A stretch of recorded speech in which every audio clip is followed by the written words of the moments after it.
রাত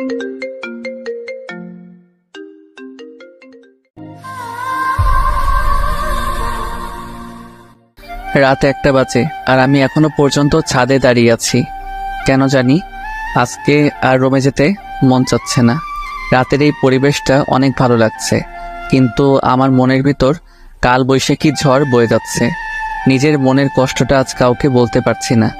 হঠাৎ পিছন থেকে কে যেন ডাক দিল। চোখের পানিগুলো মুছে পিছনে তাকিয়ে দেখে আব্বু দাঁড়িয়ে আছে। আব্বু আমার সামনে এসে বলতে লাগলো, নিলয়, তুই এখন এখানে দাঁড়িয়ে আছিস কেন? যা, তোর রুমে যা। মেয়েটা সেই কখন থেকে তোর রুমে একা বসে আছে। আমার কাঁধে হাত রেখে বলল, যাচ্ছি। আমি যেই আসতে যাব আব্বু আবার বলল, দেখ বাবা, মেয়েটা অনেক ভালো, ও তোকে অনেক সুখে রাখবে। আমি কিছু বললাম না, কারণ কিছু বলার মতো ভাষা নেই। তাই একটা শুকনো হাসি দিয়ে ছাদ থেকে নেমে রুমে চলে আসলাম। দরজার সামনে দাঁড়িয়ে আছি আর ভাবছি আজকে কি থেকে কি হয়ে গেল। একটা দীর্ঘ নিঃশ্বাস ছেড়ে রুমের দরজা খুলে ভিতরে আসলাম। রুমের লাইট অফ করা ছিল, তাই লাইট অন করে যে খাটের দিকে তাকালাম, তেমনি আমার পা কাঁপাকাঁপি শুরু হয়ে গেল। কারণ যে মেয়ের সাথে আমার বিয়ে হয়েছে, সে মেয়েটা খাটে বসে এক পায়ের উপর আরেক পা রেখে ডান হাতে একটা রিভলভার নিয়ে বসে আছে, আর রিভলভারটা আমার দিকে মুখ করে ধরে আছে। আমার অবস্থা একেবারে খারাপ হয়ে গেছে। তবুও ভয়ে জিজ্ঞেস করলাম, আপনি এটা কই পাইছেন? এটা আমার। মানে? আর এই রিভলভারটা নিয়ে এসেছি তোমাকে মারার জন্য। আমি আপনাকে কি করেছি যে আপনি আমাকে মারবেন? তুমি এতক্ষণ কোথায় ছিলে? ছাদে ছিলাম। কার সাথে ছিলে? কারোর সাথে না, একা ছিলাম। আচ্ছা যাও, ফ্রেশ হয়ে আসো, ঘুমাবো। আপনি ঘুমিয়ে যান, আমার একটু কাজ আছে। ওই, তোর কি কাজ এত রাতে? হ্যাঁ, আমি বলেছি না ফ্রেশ হয়ে আসতে? তাড়াতাড়ি যা, না হলে এই বন্দুক দিয়ে গুলি করে তোর খুলি উড়িয়ে দেব। এত সুন্দর ঝাড়ি খেয়ে আমি এক দৌড়ে ওয়াশরুমে চলে আসলাম। ওয়াশরুমে এসে ফ্রেশ হয়ে বাইরে আসতেই দেখলাম মেয়েটা এখনো সেইভাবেই বসে আছে। আমাকে দেখেই বলল, আজকে কি সেখানেই দাঁড়িয়ে থাকবে নাকি ঘুমাবেও? আমি কিছু না বলে খাট থেকে আমার বালিশটা নিয়ে ফ্লোরে যেই শুতে যাব, তেমনি মেয়েটা বলল, কি ব্যাপার, তুমি নিচে শুইতেছো কেন? তাহলে কোথায় ঘুমাবো? কেন, খাটে কি জায়গা নেই? না মানে ওই, কি না মানে করছো? তাড়াতাড়ি খাটে শুয়ে পড়ো। না, আপনি উপরে শুয়ে পড়ুন, আমি নিচে শুইতে পারবো। ওই, তোকে বলছি না আমার কথার উপরে কোনো কথা বলবি না। এখন তাড়াতাড়ি খাটে এসে শুয়ে পড়ো, না হলে এইটা তো দেখছই। আমি আর কিছু না বলে খাটের উপরে উঠে একপাশে হয়ে শুয়ে পড়লাম। হঠাৎ মেয়েটা আমার হাত ধরে টেনে আমার বুকের উপরে শুয়ে পড়ল। আচ্ছা, আপনি বালিশ থাকতে আমার বুকের উপর শুইলেন কেন? এখন থেকে তোমার বুকটা আমার বালিশ, এখন থেকে এখানেই ঘুমাবো। কেন, তোমার কোনো সমস্যা আছে? না, কোনো সমস্যা নেই। কিছু সময় নিরাপত্তা পালন করে হঠাৎ আমি বললাম, আপনাকে একটা প্রশ্ন করি। বলো। আপনার নাম কি?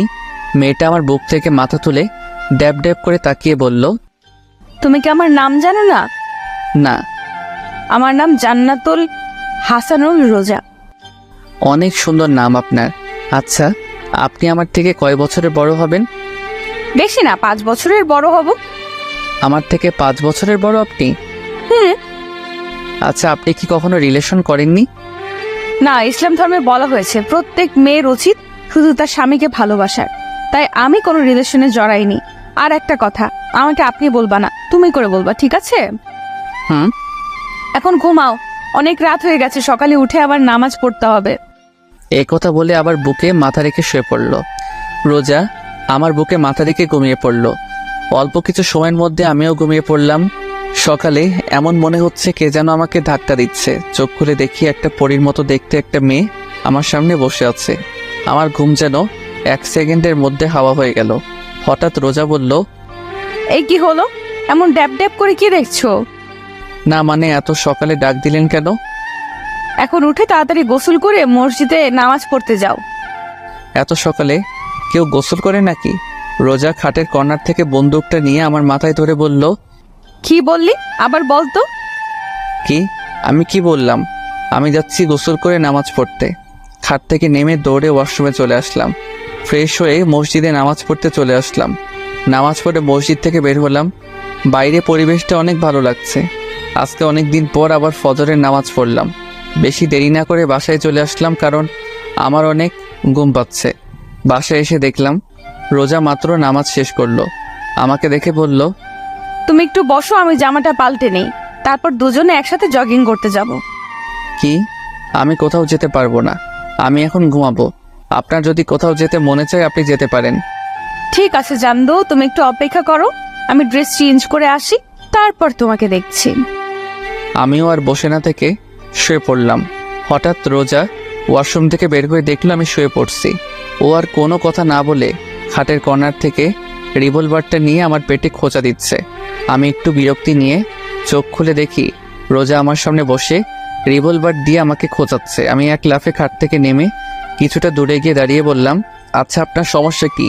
হ্যাঁ, কিছু একটা হইলে আপনি এই বন্দুকটা দেখে ভয় দেখান। আপনার সমস্যা কি বলেন তো? ফালতু মেয়ে যত সব। রোজা কিছু না বলে রুম থেকে চলে গেল। আমি বেলকনিতে চলে আসলাম। কেন জানি মনের ভিতরে খারাপ লাগতেছে। মেয়েটাকে একটু বেশি বলে ফেলেছি মনে হয়। বেলকনিতে বসে এগুলো ভাবছিলাম। হঠাৎ রোজা আমার পাশে এসে বসলো। আমি অদ্ভুত দৃষ্টিতে ওর দিকে তাকিয়ে আছি, কারণ কিছুক্ষণ আগে আমি এই মেয়েকে এত কথা বললাম, আর এই মেয়ে এখন হাসি খুশি হয়ে আমার পাশে বসে কফি খাচ্ছে। আমাকে এইভাবে ওর দিকে তাকিয়ে থাকতে দেখে রোজা ওর কফির মুখটা আমার দিকে বাড়িয়ে দিল। নাও, তাড়াতাড়ি কফিটা খেয়ে নাও, না হলে ঠান্ডা হয়ে যাবে। না, আমার এখন কফি খাওয়ার মুড নেই। ওই তোরে খাইতে কইছি না, তুই আমার উপরে আবার কথা বলতেছিস কেন? না মানে, ওই কি মানে, কফি খাবি নাকি গুলি খাবি? আমি কিছু না বলে রোজার হাত থেকে কফির মগটা নিয়ে নিলাম। রোজা মুচকি এসে বলল, আমার শোনাটা। আমি কিছু না বলে কফি খাচ্ছি। হঠাৎ আমি বললাম, সরি। কিসের জন্য? না মানে, কিছুক্ষণ আগে তোমার সাথে খারাপ ব্যবহার করেছিলাম, তাই সরি। না, আমি কিছুই মনে করিনি। কি অদ্ভুত মেয়ে, এত জোরে ধমক দিলাম আর এই মেয়ে বলছে কিছুই না। রোজা আমার সাথে চেপে বসলো। আমি যে উঠতে যাব তেমনি রোজা আমাকে টান মেরে বসিয়ে বলল, ওই কোথায় যাচ্ছ? রুমে। না, রুমে যাওয়ার কোনো প্রয়োজন নেই, এখানেই বসে থাকো। দেখো সকালের পরিবেশটা কত সুন্দর। আমি এক মনে রোজার দিকে তাকিয়ে আছি। এই মেয়েটা অনেক অদ্ভুত, আবার মায়াবীও। মাত্র কালকে দেখা হলো, আর এমন দেখাচ্ছে যে সে আমাকে আরো অনেক বছর আগে থেকে ভালোবাসে।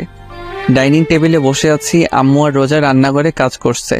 আব্বু, তোমরা আমার সাথে এমন করলে কেন? আব্বু আর নেহা চোখ বড় বড় করে তাকিয়ে আছে। হঠাৎ আব্বু বলল, আমরা আবার তোর সাথে কি করলাম? কিছু জানো না তাই না? আরে কি হয়েছে বলবি তো? তোমরা আমার থেকে 5 বছর বড় এক মেয়েকে আমার সাথে বিয়ে দিয়েছো। কেন করলে আমার সাথে এমন? শোন নীল, বাবা মা সন্তানের জন্য যা করে তা ভালোর জন্য করে। দেখিস তুইও রোজার সাথে সুখী থাকবি। আব্বু, আমি আরেকজনকে ভালোবাসি, আর আমি এই বিয়ে মানি না। ভাইয়া, কি বলছিস তুই? পাগল হয়ে গেলি নাকি? দেখো নীল, বিয়ে কোনো ছেলে খেলা না, বুঝলে? রোজ এখন থেকে তোমার বউ, এটা ভুলে যেও না।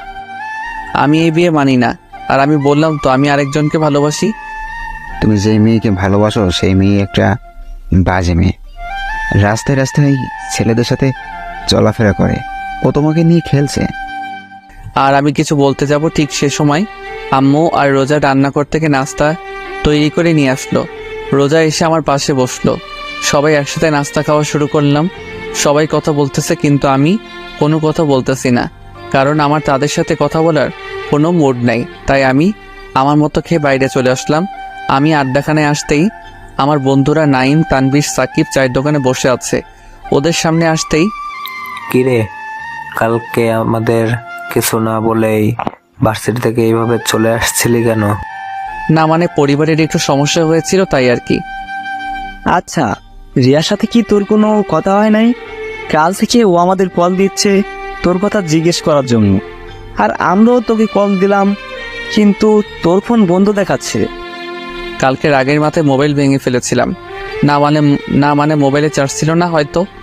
আচ্ছা, আগে এটা বল, তোরা আজকে আমাকে এত কথা জিজ্ঞেস করছিস কেন?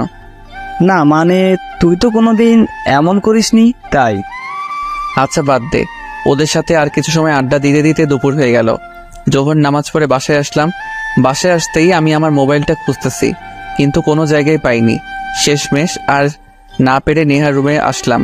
নেহার রুমে এসে দেখি ও পড়তেছে। আমি ওর রুমের ভিতরে ঢুকে ওর সামনে গিয়ে ওর মাথায় আস্তে একটা থাপ্পড় মারলাম। নেহা পড়া বাদ দিয়ে রাগী লোক নিয়ে আমার দিকে তাকালো। কি চাই? কালকে যে আমি আমার মোবাইলটা ভেঙেছিলাম ওটা তো কালকে আমার রুমেই ছিল, কিন্তু এখন পাচ্ছি না। বল না, তুই কি কিছু জানিস নাকি? বললে আমি কি পাবো? তোর কি লাগবো? বেশি কিছু না, বিকেলে ঘুরতে নিয়ে যেতে হবে। ঠিক আছে, এখন বল। ভাবির কাছে। আর তোর ভাবি এখন কোথায়? রান্না করে। আমি আর কিছু না বলে রান্নাঘরের সামনে চলে আসলাম। রান্নাঘরের সামনে এসে দেখি রোজা একটাই রান্না করছে। আমি রান্নাঘরে ঢুকে পড়লাম। কেমনে যেন রোজা রান্নাঘরে কারো উপস্থিতি টের পেয়ে তাড়াতাড়ি পিছনে করে তাকালো। রোজা আমাকে দেখে বলল, সকাল থেকে এই পর্যন্ত কোথায় ছিলে? বন্ধুদের সাথে। নামাজ পড়ছিলা? আমার একটা কথা ছিল। বলো। আমার মোবাইলটা কোথায়? বলবো, তার আগে আমার একটা শর্ত আছে। বলো কি? আমাকে এখন পেছন থেকে জড়িয়ে ধরো, তাহলে বলবো। কি পাগল হয়ে গিয়েছো নাকি? যত তাড়াতাড়ি ধরবে তত তাড়াতাড়ি মোবাইল পেয়ে যাবে। আমি পারবো না, অন্য কিছু বলো। তোমার ইচ্ছে, না ধরলে নাই, আমার কিচ্ছু যায় আসে না। কেউ এসে গেলে খারাপ হয়ে যাবে। ওই কে কি বললো? হ্যাঁ, তুই কি অন্য কোনো মেয়েকে জড়িয়ে ধরবি যে কেউ দেখলে খারাপ ভাববে? এখন চুপচাপ দাঁড়িয়ে না থেকে তুই তোর কাজ কর, না হলে চিৎকার করে সবাইকে বলবো তুই আমাকে নির্যাতন করছিস। রান্না করা বাদ দিয়ে পিছনে করে রাগী লোক নিয়ে বলল, শুরু হয়ে গেছে ছেড়ে দেওয়া। আই, কি বিড়বিড় করছিস? আবার পিছনে করে ওর কাজ করতে করতে বলল। আমি আর কিছু না বলে রোজার পিছনে গিয়ে ওর দুই কাঁধে হাত দিয়ে রেখেছি। রোজা আমার হাতের স্পর্শ পেয়ে কিছুটা কেঁপে উঠল। আমি কি বলছি? আমার কাঁধ ব্যথা করতেছে? না তো। তাহলে তুই আমার কাঁধে হাত রেখেছিস কেন? আমাকে জড়িয়ে ধর, না হলে। কি আর করা, শেষমেশ রোজাকে জড়িয়ে ধরতে হলো। কিন্তু ওকে জড়িয়ে ধরতে দুজনে কেঁপে উঠলাম। কেমন যেন এক অন্যরকম অনুভূতি। রোজা ওর কাজ না করে চুপচাপ দাঁড়িয়ে আছে, চোখ বন্ধ করে। আমার মোবাইলটা কোথায়? ও, ওটা ওটা তো ভেঙে গিয়েছিল, তাই আমি ফেলে দিয়েছি। কি, তুমি আমার মোবাইল ফেলে দিয়েছো? ওটার মধ্যে আমার সিম কার্ড ছিল আর তুমি সেটা ফেলাই দিছো? আমি ওকে ছেড়ে দিয়ে বললাম, রোজা সত্যি করে বলো তো। ফেলে দিয়েছি, কারণ ওটা একটা ভাঙা মোবাইল ছিল। তাই আর আমি কি জানতাম নাকি যে মোবাইলের ভেতরে সিম কার্ড ছিল? আমি কিছু না বলে রুমে চলে আসলাম। বিকেলে বেলকনিতে বসেছিলাম, এমন সময় নেহা আসলো। এসেই বলল, ওই ঘুরতে নিয়ে যাবি না? না গেলে হয় না? দেখ, তুই কিন্তু আমাকে কথা দিয়েছিস, এখন কথা মোতাবেক কাজ কর। আচ্ছা ঠিক আছে, তুই যা, আমি রেডি হয়ে আসছি। অল্প কিছু সময়ের মধ্যে রেডি হয়ে নিচে চলে আসলাম। নেহার জন্য অপেক্ষা করতে লাগলাম। হঠাৎ মাথায় একটা কথা আসলো। আজকে দুপুরের পর থেকে রোজা রুমে আসেনি আর ওর সাথে দেখাও হয়নি। হঠাৎ নেহা আমার সামনে এসে বলল, চল ভাইয়া, আমরা রেডি। আমরা মানে? আমি আর ভাবি। কিন্তু তুই তো বলেছিলি তুই একা যাবি। ওই খবরদার, মিথ্যা কথা বলবি না। আমি বলেছি ঘুরতে নিয়ে যেতে হবে, কিন্তু এটা বলিনি যে আমাকে নিয়ে যেতে হবে। আচ্ছা ঠিক আছে, তোর ভাবি কই? নেহা চোখ দিয়ে ইশারা করে সাইডে দেখতে বললো। আমি সাইডে তাকাতেই অবাক, কারণ রোজা একটা নীল রঙের শাড়ি পরেছে আর এই শাড়িতে ওকে অনেক সুন্দর লাগছে। ওর টানা টানা হরিণের মতো চোখে একটা দৃষ্টিতে তাকিয়ে থাকতে মন চাচ্ছে। রোজা আমাকে এইভাবে ওর দিকে তাকিয়ে থাকতে দেখে ও লজ্জায় লাল হয়ে গেল।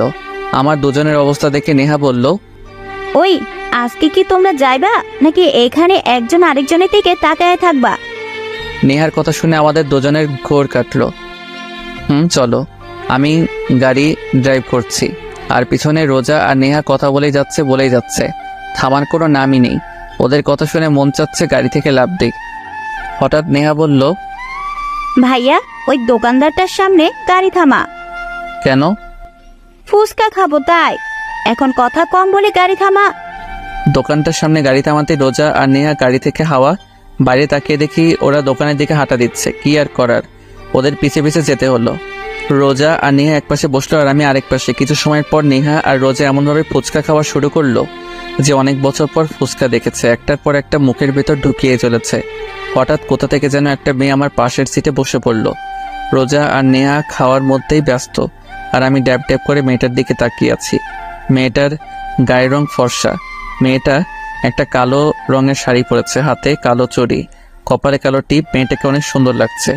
হঠাৎ মেয়েটা আমাকে বলল, আচ্ছা, আপনি কি সিঙ্গেল? আমি আপনাকে অনেক ভালোবেসে ফেলেছি।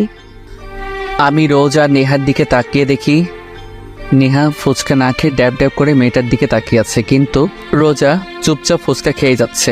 আমি পুরো অবাক হয়ে গেলাম। স্ত্রীর সামনে নিজের স্বামীকে অন্য মেয়ে প্রপোজ করছে আর এই মেয়ে কোনো কিছু না করে ফুচকা খাচ্ছে। কি অদ্ভুত মেয়ে। মেয়েটা আবার বলতে শুরু করলো, আসলে আপনাকে আমার অনেক ভালো লেগেছে, তাই জিজ্ঞেস করলাম। আচ্ছা, আপনার নাম্বারটা দিতে মেয়েটা আর কিছু না বলে হঠাৎ উঠে এক দৌড়ে দোকানের ভেতর থেকে বের হয়ে গেল। আমি মেয়েটার কাণ্ড দেখে অবাক হয়ে গেলাম। এমনভাবে দৌড় দিল যে কোনো ভূত দেখেছে। আমি নেহার দিকে তাকিয়ে দেখি ও রোজার দিকে তাকিয়ে আছে।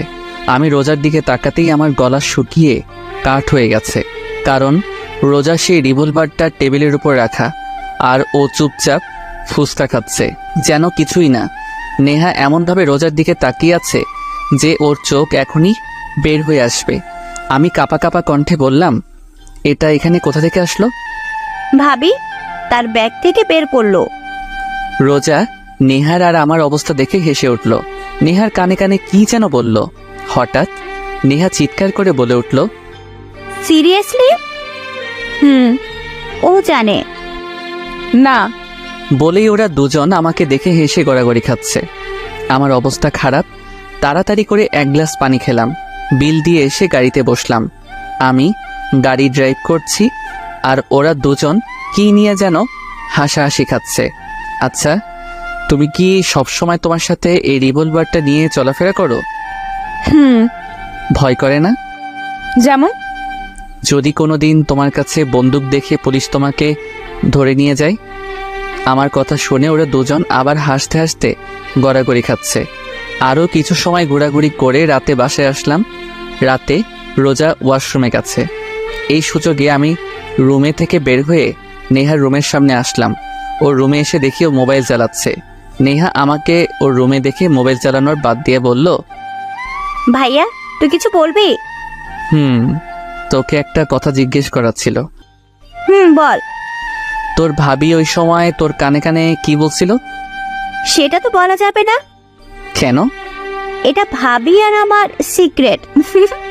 তাই তোকে বলা যাবে না। আর অন্যের পার্সোনাল ব্যাপার জানতে তো লজ্জা করে না? নেহার কথা শুনে আমি আহত দৃষ্টিতে ওর দিকে তাকিয়ে আছি। আমার বোন মির্জাফর আর আমি জানতাম না। হঠাৎ পিছন থেকে রোজা বলে উঠল, একদম ঠিক কথা বলেছো নেহা। বলেই নেহার পাশে গিয়ে দাঁড়ালো। আমি রোজার দিকে রাগে দৃষ্টিতে তাকালাম আর কিছু না বলে রুম থেকে বের হয়ে ছাদে গিয়ে দাঁড়ালাম। কিছু সময় পর রোজাও আমার পাশে এসে দাঁড়ালো। আমি রোজার দিকে তাকিয়ে আছি। ওকে অনেক মায়াবী লাগছে। মেয়েটাকে বোঝা প্রচুর মুশকিল। এমন মনে হয় মেয়েটার মনে অনেক রহস্য লুকানো। হঠাৎ রোজা বলল, রাতের এই পরিবেশটা অনেক ভালো লাগে, তাই না? রোজার দিকে তাকিয়ে বললাম, জানো, আমার একটা ফ্রেন্ড ছিল, ওর সাথে সব কিছু শেয়ার করতাম। প্রতিদিন রাতে ওর সাথে ছাদে বসে অনেক আড্ডা দিতাম। ওকে ছাড়া আমার একদিনও ভালো লাগতো না। কিন্তু এইটুকু বলে রোজা কাঁদতে কাঁদতে ফ্লোরে বসে পড়ল। ও এমনভাবে কান্না করছে যে ওর জীবন থেকে বেশ মূল্যবান কিছু হারিয়ে ফেলেছে। ওর এইভাবে কান্না কেন যেন আমার আর সহ্য হচ্ছে না। বুকের ভিতর কেমন যেন লাগছে। আমি রোজার পাশে বসে ওর কাঁধে হাত রাখলাম। কি হয়েছিল সেই দিন? আর তুমি এমনভাবে কান্না করছো কেন? রোজা কিছু না বলে আমাকে আষ্টে পৃষ্ঠে জড়িয়ে ধরল আর আরও জোরে কান্না করতে লাগলো। কান্না করতে করতে হঠাৎ রোজা বলল, আমার একটা কথা রাখবে? বলো। কখনো আমাকে একা ছেড়ে চলে যাবে না তো? রোজার কথা শুনে আমি চুপ হয়ে গেলাম। ওর এই প্রশ্নের জবাব কি দিব সেই উত্তর আমার কাছে নেই।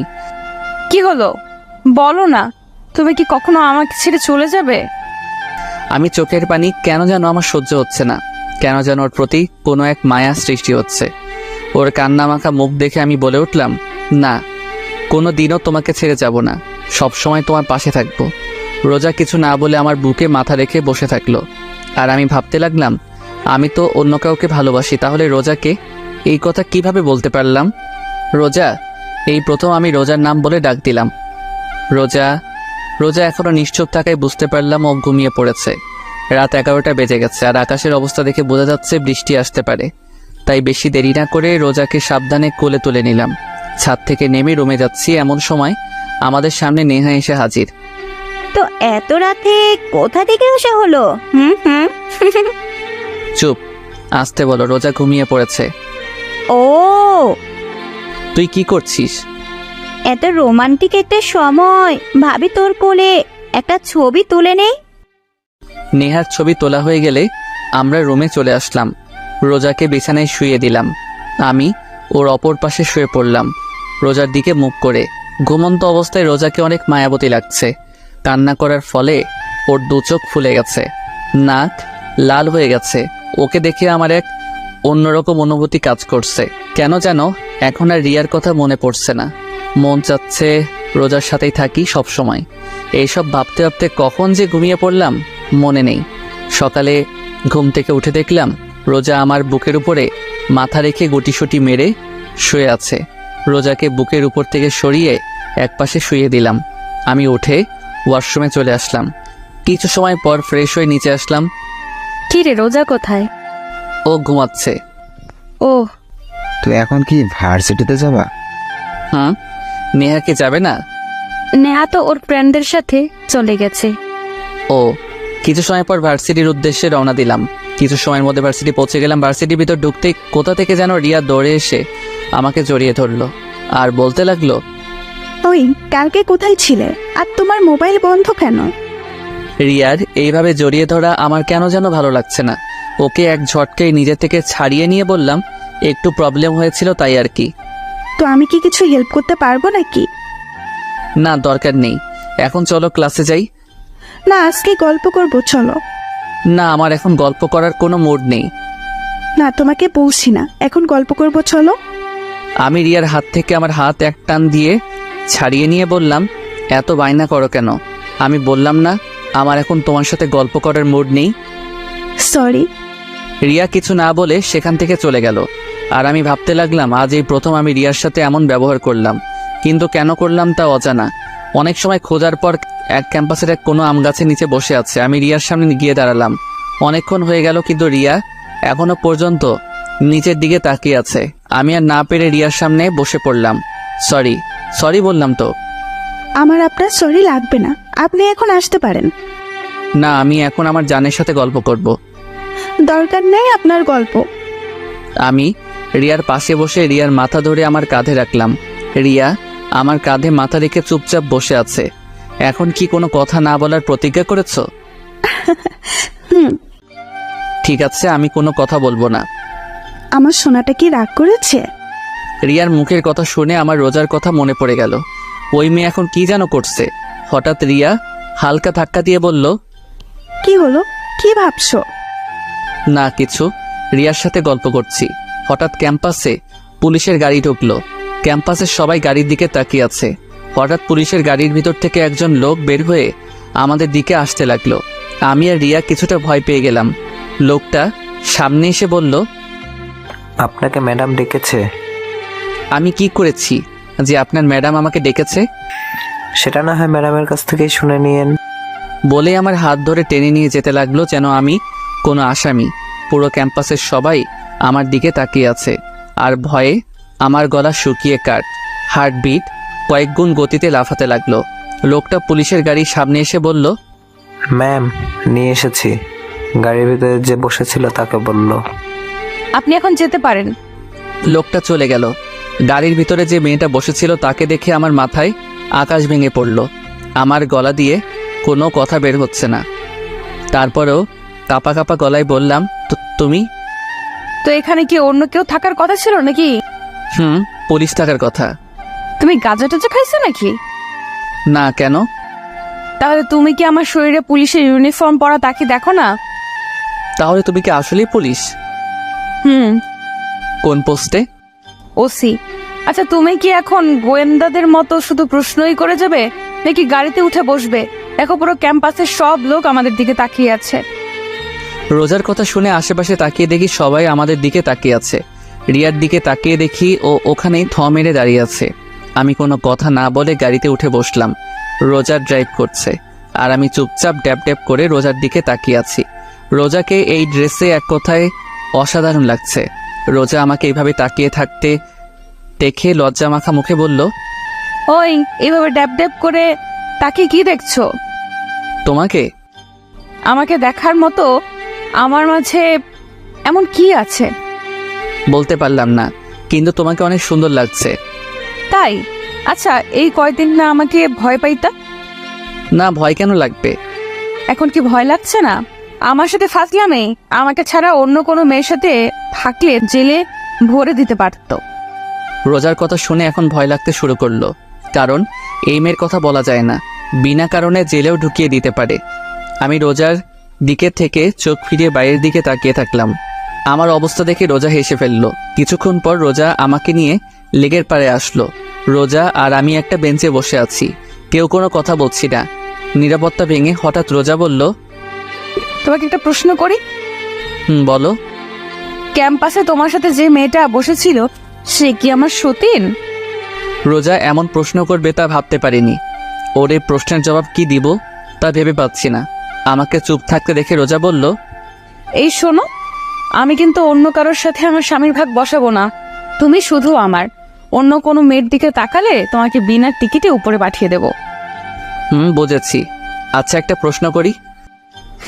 বলো। তুমি জানলে কিভাবে যে ওই মেয়ের সাথে আমার কিছু চলছে? আমাদের বিয়ের আগে আব্বু বলেছিল তুমি একটা মেয়েকে ভালোবাসো, আর সেই মেয়ে নাকি তোমার সাথে খেলা করেছে। আর আজকে তুমি আর ওই মেয়ে ক্যাম্পাসে একবার কর্নারে বসেছিলে, তাই আমার আর বুঝতে বাকি রইল না এটাই সেই মেয়ে।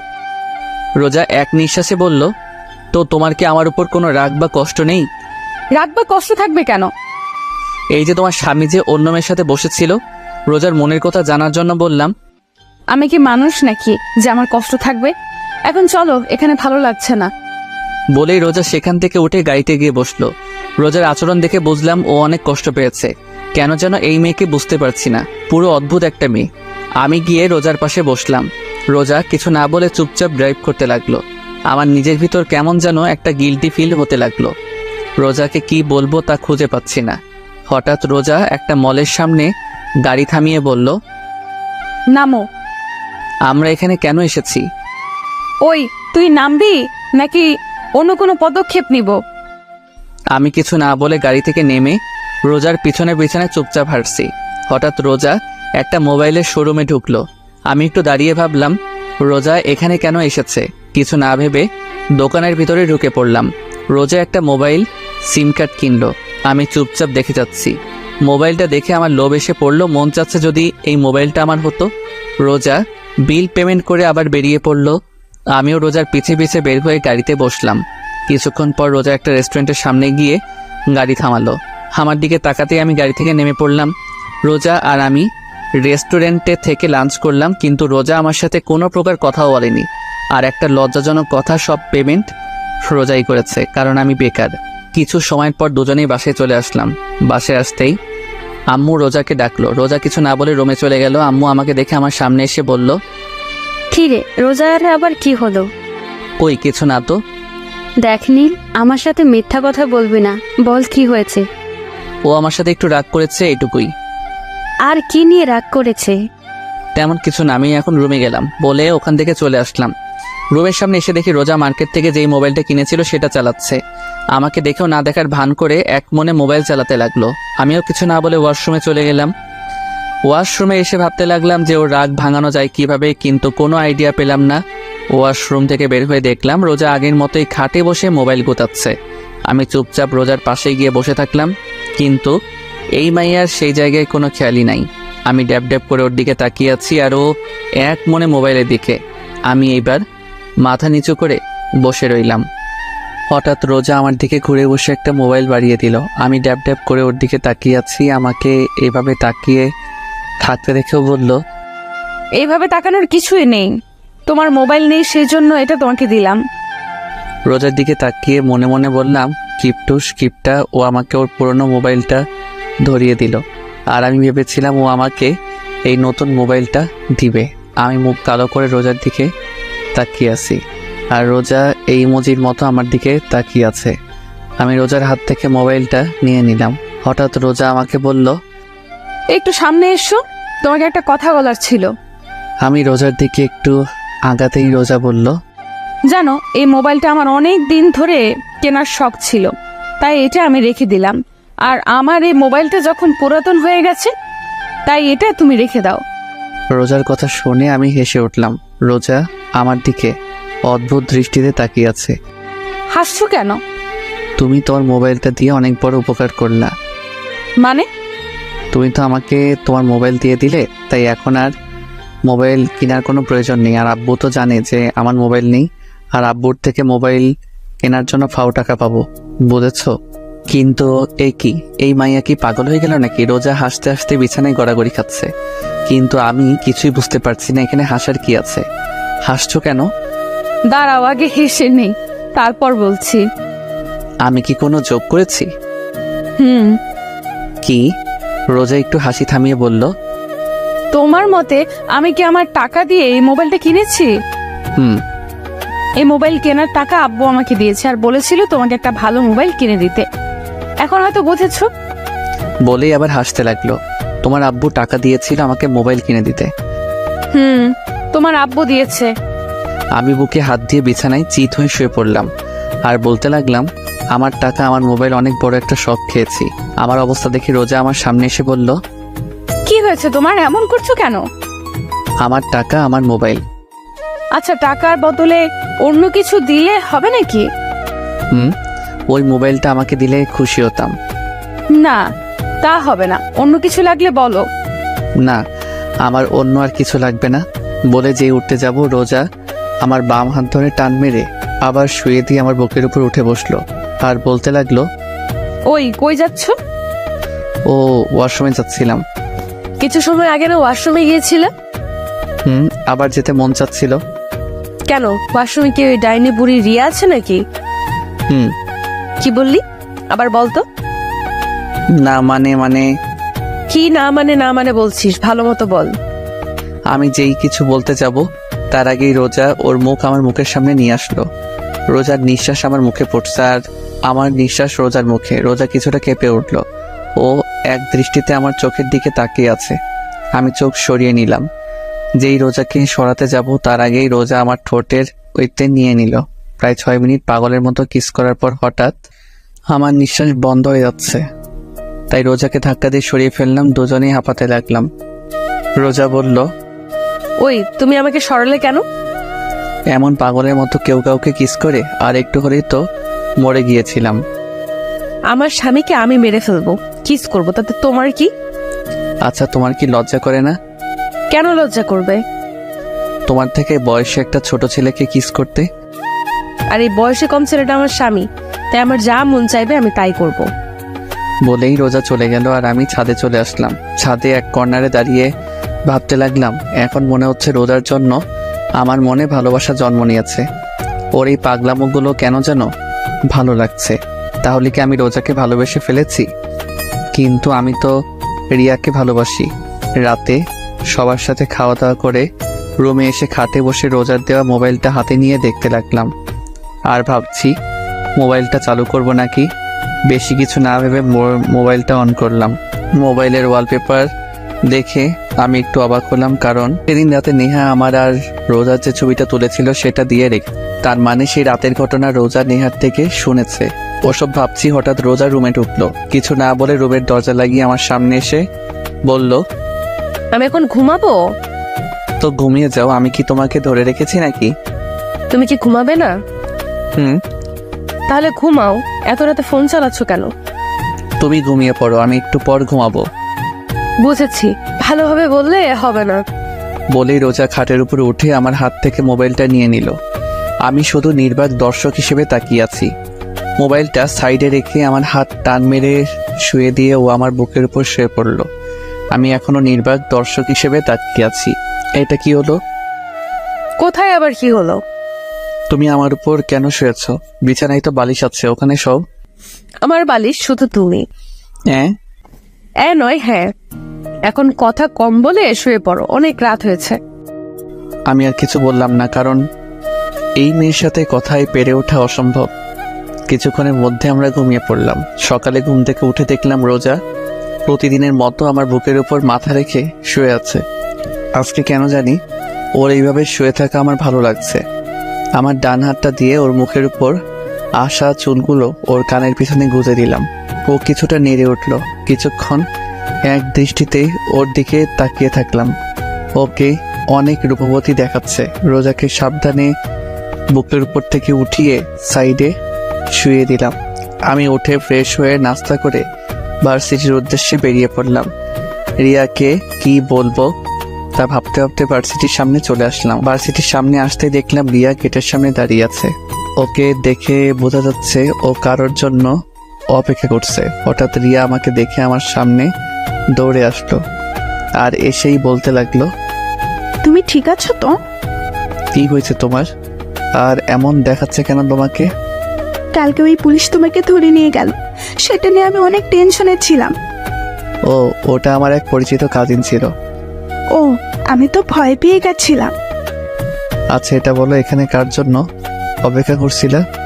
তোমার জন্য অপেক্ষা করছিলাম। কেন? আজকে সারাদিন তোমাকে নিয়ে ঘুরবো। তাই? হ্যাঁ, তো কোথায় যাইবা এখন? লেকের পাড়ে যাবো, চলো। ঠিক আছে চলো। আমি আর রিয়া রিক্সায় উঠলাম। রিক্সা চলছে তার আপন গতিতে। রিয়া আমার এক হাত ঝাপটে ধরে বসছে। ওর এইভাবে আমার হাত ধরে থাকা কেন জানি ভালো লাগছে না। কিছু সময়ের মধ্যে লেকের পাড়ে এসে পড়লাম। রিক্সা ভাড়া মিটিয়ে আমি আর রিয়া পাশাপাশি হাঁটছি। হঠাৎ রিয়া বলল, চলো ওখানে বসি। ঠিক আছে। রিয়ার আর আমি পাশাপাশি বসলাম। অনেক সময় হয়ে গেল কিন্তু দুজনেই চুপচাপ বসে আছি। কিছু সময় পর হঠাৎ রিয়া বলল, একটা কথা জিজ্ঞেস করার ছিল। বলো, কি জিজ্ঞাসা করতে চাও? সত্যি কথা বলবে তো? বলো, কি এমন কথা? তুমি কি আমার থেকে কিছু লুকাচ্ছ? আমি রিয়ার কথার উত্তর কি দিব সেটা ভাবছি। ওকে কি সত্যিটা বলে দিব নাকি? আমাকে চুপ থাকতে দেখে রিয়া বলল, কি হলো, কি ভাবছো? না কিছু না। তুমি কি বলছিলে? আমি বলছিলাম যে তুমি কি আমার থেকে কিছু লুকাচ্ছ? না মানে আমি আবার তোমার থেকে কি লুকাবো? না মানে তুমি কিছুটা বদলে গেছো, আগের মতো আর নেই। আমি আগের মতোই আছি। আচ্ছা বাদ দাও এই টফি। দুজনে আবার চুপ হয়ে গেলাম, কেউ কোনো কথা বলছি না। আবার কিছু সময় পার হয়ে গেল। হঠাৎ আমার মোবাইলে কল আসলো। মোবাইলের স্ক্রিনে তাকিয়ে দেখি আননোন নাম্বার থেকে কল আসছে। আমি তো এই সিম কার্ডের নাম্বারে কাউকে দেইনি, তাহলে কে কল দিল? এইসব ভাবতে ভাবতে কলটা কেটে গেল। এটা দেখে রিয়া বলল, কি ব্যাপার, কলটা ধরলে না কেন? আমি কিছু বলতে যাব তার আগে আবার কল আসলো সেই একই নাম্বার থেকে। রিয়ার থেকে কিছুটা দূরে গিয়ে কলটা রিসিভ করলাম। রিসিভ করতেই, ওই কই তুমি? কে আপনি আর কাকে কল দিয়েছেন? ওই আমি রোজা। রোজা? আমি এখন কই তুমি? আমি তো এখন ভার্সিটিতে আছি। সত্যি তো? হুম। ঠিক আছে বাই। রোজা কলটা কেটে দিল। রোজার গলার আওয়াজ শুনে মনে হলো ও কান্না করছে। হঠাৎ রিয়া আমার পাশে এসে দাঁড়ালো। কি ব্যাপার, কে কল করেছিল? আব্বু। কি বললো? আরে তেমন কিছু না, এমনি কল দিয়েছিল। তুমি আমার থেকে কিছু লুকাচ্ছ না তো? আরে বাবা, আমি আবার কি লুকাবো? আচ্ছা এখন কি খাবে বলো? চলো ফুচকা খাবো। ঠিক আছে চলো। তারপর রিয়া আর আমি ফুচকার দোকানে ঢুকলাম। রিয়া ফুচকা খাচ্ছে আর মাঝে মাঝে আমার মুখে একটা ফুচকা তুলে দিচ্ছে। ওর সাথে সময় কাটাতে আমার অনেক ভালো লাগে, কিন্তু আজকে কেন যেন ভালো লাগছে না। মনে শুধু রোজার কথাই মনে পড়ছে। হঠাৎ মনে পড়লো এতক্ষণে তো ভার্সিটির সময় শেষ। হঠাৎ আমার মোবাইলে আবার কার যেন কল আসলো। পকেট থেকে মোবাইলটা বের করে স্ক্রিনে তাকিয়ে দেখি রোজা আবার কল করেছে। কিছু না ভেবে কলটা কেটে দিলাম। কলটা কেটে দিয়ে রিয়াকে বললাম, রিয়া আমার এখন যেতে হবে, একটা জরুরি কাজ আছে। না, আজকে আমরা সারাদিন ঘুরবো, তোমাকে আজকে সারাদিন আমার সাথে থাকতে হবে। রিয়া প্লিজ বোঝার চেষ্টা করো, আমার এখন যেতে হবে। রিয়া হালকা কেঁপে উঠলো, কারণ আমি কখনো ওর সাথে এইভাবে কথা বলিনি। আচ্ছা ঠিক আছে যাও। আর সরি। আমি বুঝতে পারলাম ওর সাথে এমনভাবে কথা বলা ঠিক হয়নি। আমি রিয়াকে বুকের সাথে জড়িয়ে ধরে বললাম, সরি প্লিজ, কষ্ট পেও না, একটু রাগ উঠে গিয়েছিল। প্লিজ সোনা, কথা বলো প্লিজ। তুমি বদলে গিয়েছ, তুমি আর আগের মতো নেই। বলেই রিয়া সেখান থেকে চলে গেল। আমি বিল পেমেন্ট করে দোকান থেকে বের হয়ে আসলাম। রাস্তায় এসে দাঁড়িয়ে আছি, নিজের উপর প্রচুর রাগ হচ্ছে, কিন্তু কারণ খুঁজে পাচ্ছি না। হঠাৎ আবার মোবাইলে রোজার কল আসলো। আমি কল রিসিভ করেই বললাম, আচ্ছা কি সমস্যা আপনার বলেন তো। মানে? এত কল করছেন কেন? না মানে অনেক সময় হয়ে গেছে ভার্সিটি থেকে আসছো না, তাই ফোন করছি। আমি কি এখন আপনার কথায় চলবো নাকি? আমার যখন বাসায় আসতে মন চাইবে আমি তখন আসবো। আর শোনেন, আমাকে কল দিয়ে বেশি বিরক্ত করবেন না বলেই কল কেটে দিলাম। অনেক রাগ হচ্ছে রোজার উপর। কেন যে আব্বু এই মেয়েটার সাথে আমাকে বিয়ে দিল, কয়েকদিনের মধ্যেই আমার আরামের জীবনটাকে তছনছ করে দিল। যত তাড়াতাড়ি সম্ভব এই মেয়েকে আমার জীবন থেকে সরাতেই হবে। মোবাইলটা অফ করে দিলাম, আনমনে রাস্তায় হাঁটতে লাগলাম। এভাবে রাত 11টা বেজে গেল। এখন আর রাগ নেই, এখন শুধু ভয় করতেছে বাসায় গেলে আব্বুকে কিভাবে ম্যানেজ করব। ভয়ে ভয়ে বাসার দিকে পা বাড়াতে লাগলাম। কিছু সময়ের মধ্যে বাসায় পৌঁছালাম। ডুপ্লিকেট চাবি দিয়ে বাসার দরজা খুলে টিপে টিপে হেঁটে হলরুমে সিঁড়িতে উঠতে যাব। হঠাৎ ডাইনিং টেবিলের দিকে চোখ যেতে দেখলাম রোজা চেয়ারে বসে টেবিলের উপরে মাথা রেখে শুয়ে আছে। ওকে দেখে মনে হচ্ছে ও অনেক সময় ধরে এখানে বসেছিল। ওর জন্য একটু খারাপ লাগলো। আস্তে আস্তে রোজার দিকে এগিয়ে গেলাম। রোজার পাশের টেবিলে বসে টেবিলে নক করলাম। 4 থেকে 5 বার টেবিলে আওয়াজ করার পর রোজার ঘুম ভাঙলো। হলরুমের লাইট জ্বালানোই ছিল। রোজার মুখ তুলতেই আমার কলেজা কেঁপে উঠল, কারণ রোজার চোখের নিচে কালি পড়ে গিয়েছে। 2 চোখ একেবারে ফুলে গেছে, নাক ও গাল একেবারে লাল হয়ে আছে। যে মেয়েকে আমি সকালে ভালো দেখেছিলাম, সে মেয়ের অবস্থা দেখে আমার পায়ের নিচের থেকে মাটি সরে গেল। আমি এক দৃষ্টিতে রোজার দিকে তাকিয়ে আছি। হঠাৎ রোজা বলল, ও তুমি আসছো, বসো, তোমাকে খাবার দিচ্ছি। বলেই একটা প্লেটে খাবার বাড়তে শুরু করলো। আমি রোজাকে দেখে অবাক না হয়ে পারছি না, কারণ যেই মেয়ে আমাকে কথায় কথায় থ্রেট দিত, একটু ভুল করলে আমার অবস্থা টাইট করে দিত, আর আজ আমি সারাদিন বাইরে ছিলাম, ওর কলও রিসিভ করিনি। কোথায় ও আমার উপর রেগে থাকবে, কিন্তু তা না করে ও একেবারে শান্ত হয়ে আছে। আমার একটু ভয় হতে লাগলো, কারণ রোজার এই রূপ আমার মোটেও সুবিধার মনে হচ্ছে না। আর ওর চেহারার অবস্থা এমন কেন? হঠাৎ রোজা বলল, কি হলো, কি দেখছো? খাবার খাচ্ছ না কেন? আমি কিছু না বলে চুপচাপ খাবার খেতে লাগলাম। কি বলবো ওকে সেটাই ভেবে পাচ্ছি না, কারণ আজকে সকালে ওর সাথে যেভাবে কথা বলেছিলাম তা ভেবে বুঝতে পারছি কি থেকে কি শুরু করব। হঠাৎ আমি নিজের দিকে তাকিয়ে বলতে লাগলাম, সরি, আসলে আজকে তুমি যখন কল দিয়েছিলে তখন আমার মুড একটু খারাপ ছিল, আর সেই সময় তুমি কল দিয়েছিলে, তাই তোমাকে একটু বেশি বলে দিয়েছিলাম। প্লিজ আমাকে মাফ করে দাও। আমি কথাগুলো বলতে বলতে রোজার দিকে তাকাতেই দেখি ও আবার টেবিলের উপর মাথা রেখে ঘুমিয়ে পড়েছে। আমি টেবিল থেকে উঠে হাত ধুয়ে আসলাম, রোজার সামনে এসে দাঁড়িয়ে রইলাম। এই মেয়েটা এমন অদ্ভুত কেন, যে কোনো জায়গায় ঘুমিয়ে পড়ে, এখন আবার ওকে কোলে করে রুমে নিয়ে যেতে হবে। মুচকি এসে যেই রোজার শরীরে যেই হাত রাখলাম, যা তেমন আমি 2 কদম পিছে চলে গেলাম, কারণ রোজার শরীর জ্বরে পড়ে যাচ্ছে। আমি অনেক ঘাবড়ে গেলাম। এখন কি করব কিছুই মাথায় আসছে না। আমি তাড়াতাড়ি করে রোজার কাছে গিয়ে ওকে কোলে তুলে নিলাম। রোজাকে কোলে নিয়ে রুমে চলে আসলাম। এসেই রোজাকে বিছানায় শুয়ে দিয়ে দৌড় দিয়ে ওয়াশরুমে চলে গেলাম। একটা বালতির মধ্যে পানি এনে কাপড় দিয়ে রোজার মাথায় পানি পড়তে দিতে লাগলাম। হঠাৎ খেয়াল করলাম রোজা কাঁপছে। বিছানার সাইড থেকে কম্বলটা নিয়ে রোজা গায়ে জড়িয়ে দিলাম। রোজা কম্বলটাকে আষ্টে পৃষ্ঠে জড়িয়ে ধরলো, আর আমি ওর মাথার পাশে বসে পানি পড়তে দিতে থাকলাম। আর ভাবতে লাগলাম, রোজার আজকে যে অবস্থা তার জন্য একমাত্র দায়ী আমি। আমার জন্যই হয়তো এমন হয়েছে। আজকে ওকে শুধু শুধু এতগুলো কথা শুনিয়েছিলাম। সারাটা দিন মেয়েটা কতবার কল করেছিল, কিন্তু একটাবারও ওর কল রিসিভ করিনি। কত যেন কষ্ট পেয়েছে, আর গাধার মতো এসে আমি ওকে রেখে খেতে বসে গেলাম। একটাবারও জিজ্ঞেস করলাম না যে তুমি খেয়েছো কিনা। নিজের উপর অনেক রাগ হতে লাগলো। হঠাৎ এমন মনে হলো আমার গাল বেয়ে পানি গড়িয়ে পড়ছে। এক হাত দিয়ে চেহারায় হাত দিয়ে দেখে আমার চোখে পানি। আমার চোখের পানিটা মায়ার নাকি কষ্টের সেটা অজানা। আমি শেষবার কবে কেঁদেছিলাম সেটা আমার মনে নেই। কেন যে মেয়েটাকে এত কষ্ট দিতে গেলাম। রোজার চেহারার দিকে তাকালেই কেন জানি আমার অনেক কষ্ট হচ্ছে। এইভাবে সারা রাত রোজার মাথায় পানি ঢালতে ঢালতে সকাল হয়ে গেল। সকাল 6টা। এখন রোজার শরীরের জ্বর কিছুটা কমে এসেছে। হঠাৎ আমি রোজার জামার দিকে খেয়াল করে দেখলাম পানি ঢালতে ঢালতে ওর জামা বেশ খানিকটা ভিজে গিয়েছে। এখন হইল আরেক সমস্যা, রোজার জামা চেঞ্জ করা যায় কিভাবে। কিছু সময় ভেবে আমি রুম থেকে বের হয়ে নেহার রুমের সামনে আসলাম। নেহার রুমের সামনে এসে বেশ খানিকটা সময় ধরে নেহাকে ডাকার পরে নেহা দরজা খুলতেই বলল, কি হয়েছে, সমস্যা কি? আপনি এত সকালে আমাকে ডাকছেন কেন?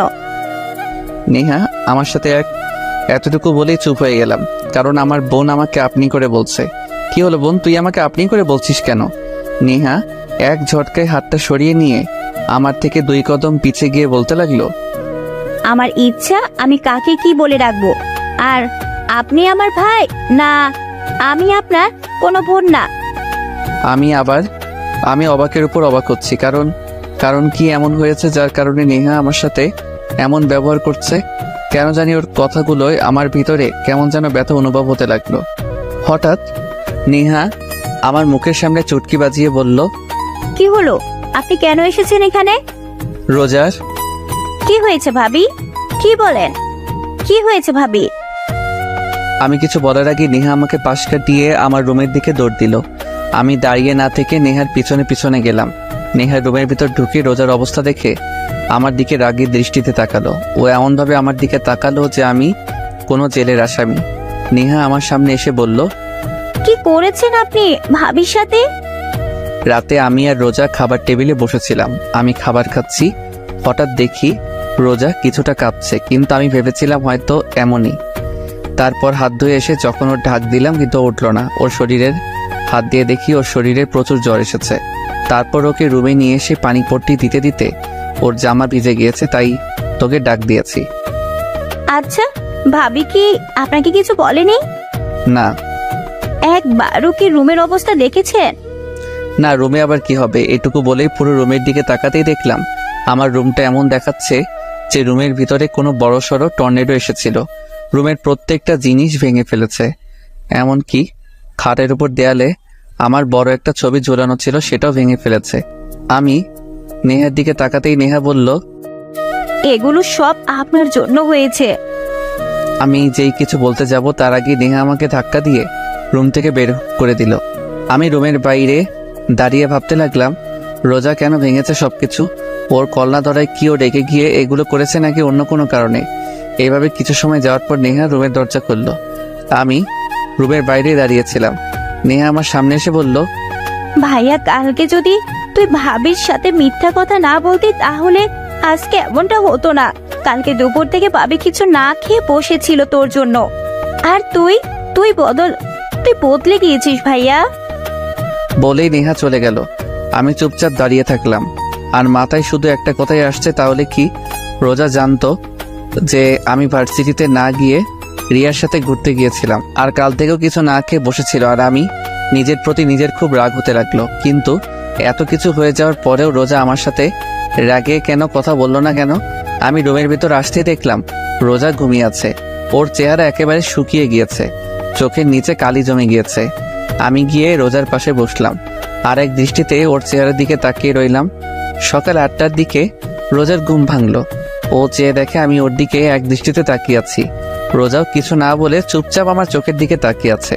হঠাৎ রোজা বলল, কি হয়েছে, আপনি কাঁদছেন কেন? কেন যেন রোজার এই আপনি বলাই মনের মধ্যে কোনো কষ্ট লাগলো না।